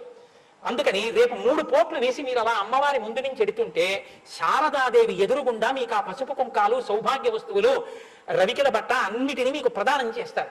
చక్క సువాసినులు అందరూ వాటిని అందుకుని పరమ సంతోషంగా బయలుదేరుదురు. కానీ మనందరం పెళ్లివారమే. ఇందులో ఇచ్చేవాళ్ళు పుచ్చుకునే వాళ్ళు ఉండరు. ఇందిరా ప్రతిగృహాతు ఇందిరావై తదాతిచ, లక్ష్మి ఇస్తోంది, లక్ష్మి పుచ్చుకుంటోంది. మీ అందరూ నా దృష్టిలో ఏంటి, నా కంటికి సౌభాగ్యం, నా తల్లి సీతమ్మ ఇన్ని ముఖాలతో కనపడుతోంది రోజు. రేపు ఇంతమంది సీతమ్మలు పుచ్చుకుంటుంటే చూసి మేము మురిసిపోతాం. కాబట్టి 7 గంటలు అయ్యేటప్పటికీ చక్క సువాసినులు అందరూ రండి. పురుషులు కూడా వచ్చి చూసి సంతోషిస్తామయ్యా, మేము పుచ్చుకోకపోతే మా కోసంగా వాళ్ళు పుచ్చుకుంటున్నారు, మేము వస్తే నీకు కష్టమా అంటే ఏమీ లేదు, మీరు హాయిగా రావచ్చు, వచ్చి చూసి సంతోషించచ్చు. రేపు పెళ్లివారిల్లు ఎవ్వరం ఘర్షణ పడ్డం కానీ, మాట అనుకోవడం కానీ అలాంటివి చేయకూడదు. పెళ్లిలో ఏదైనా ఘర్షణ పడితే ఆ పెళ్లివారు చిన్నపుచ్చుకుంటారు కదా. పెళ్లి కూతురు అయ్యా ఏంటి అలాగా మా వాళ్ళు దెబ్బలాడుకుంటున్నారు అనుకుంటుందా అనుకోదా? పెళ్లి కూతురు చిన్నపుచ్చచ్చా. అందుకని ఎక్కడైనా ఒకవేళ నిర్వహణ ఎందుకు కించిత లోపం సంభవించవచ్చు. పెద్ద మనసుతో ఇది మన అమ్మాయి పెళ్లి, మన సీతమ్మ పెళ్లి, మన అమ్మ పెళ్లి, విశాల హృదయంతో ఉండండి. గుండా పిండి అయిపోయే వరకు దంపక్కర్లేరు పసుపు కొమ్ములు, 3 పోట్లు వేస్తే చాలు. కాబట్టి పసుపు కొమ్ములు 1, 2 తిండి తప్పకుండా, ఎందుకంటే అది మీ హక్కు. సువాసినికి తెచ్చి సీతమ్మ పెళ్లికి దంపడానికి డబ్బాలో వేయండి. మీరు 3 పోట్లు వేసి సౌభాగ్య వస్తువులు అందుకుని వెళ్ళండి. కార్యనిర్వాహక వర్గం తరపున నేనే మిమ్మల్ని ఆహ్వానించేస్తున్నాను. నాకు అదో సంతోషం, ఆయన మైకట్టుకున్నా నేనే చెప్పేసుకుంటాను. కాబట్టి రేపు వచ్చి మీ అందరూ ఆ కార్యక్రమంలో పాల్గొని ఆ పసుపు దంపు పాట అవన్నీ వేస్తారు. రేపు వేస్తుండగా ఆ పాటలు వింటూ పసుపు దంపు ఇదంతా పసుపు వాసనతో నిండిపోతుంది. సీతమ్మ తల్లి పొంగిపోతుంది. రేపు ఇవన్నీ తోరణాలు కట్టేస్తారు. సాయంకాలం సీతారామ కళ్యాణం చెప్తాను, విశ్వామిత్రోపాఖ్యానం జరుగుతుంది. ఎల్లుండి సీతారామ కళ్యాణమే జరుగుతుంది. ఆ సీతారామ కళ్యాణం కూడా ఎప్పుడు జరిగే సీతారామ కళ్యాణం అనుకుంటున్నారేమో, అత్యద్భుత కళ్యాణం. సీతమ్మ తల్లిని బుట్టలో ధాన్యం పోసి తీసుకెళ్లి కూర్చోబెట్టి గౌరీ తపస్సు చేయించిన తర్వాత శాస్త్రం ఒక మాట చెప్తుంది. పెళ్లి కొడుకు పల్లకీలో వస్తాడు వరుడు. వస్తున్నప్పుడు తుమ్ము, దగ్గు ఇలాంటి అపశకునములు ఏమి వినపడకుండా ఉండడానికి వేదంలో కొంత మంత్రభాగం ఉంది. ఆ మంత్రాలు చదువుతారు. ప్రత్యేకంగా అక్కడ చదువుతాడు. కాకినాడలో త్యాగరాజస్వామి వారు రామదాసు వారి కీర్తనల యందు విశేషమైన మక్కు ఉండి ఉపాసన చేసేటటువంటి మహాభక్తురాలై గంధర్వగానం చేయగలిగిన తల్లి ఉన్నారు, పెద్దాడ సూర్యకుమారి గారని. ఆ తల్లి రేపు ఉదయం బయలుదేరి గుంటూరు వస్తున్నారు. కళ్యాణం జరిగే ముందు 1 గంట సేపు ఆవిడ కచేరీ చేస్తారు సీతారాముల మీద. కచేరీ చేసిన తర్వాత ఈ వేద మంత్రాల మధ్యలో రాముల వారు పల్లకీలో పెళ్లికి వస్తారు. వచ్చి కూర్చుని పెళ్లి జరుగుతుంది. ముందు రోజు సీతారామ కళ్యాణం వినడం, ఎల్లుండి సీతారామ కళ్యాణం చూడడం, ప్రసాదాలు గుచ్చుకోవడం, రేపు సౌభాగ్య వస్తువులు గుచ్చుకోవడం. అహో భాగ్యమే భాగ్యం, నేను ఎంతకని చెప్తాను, అనుభవించగలరు బాక.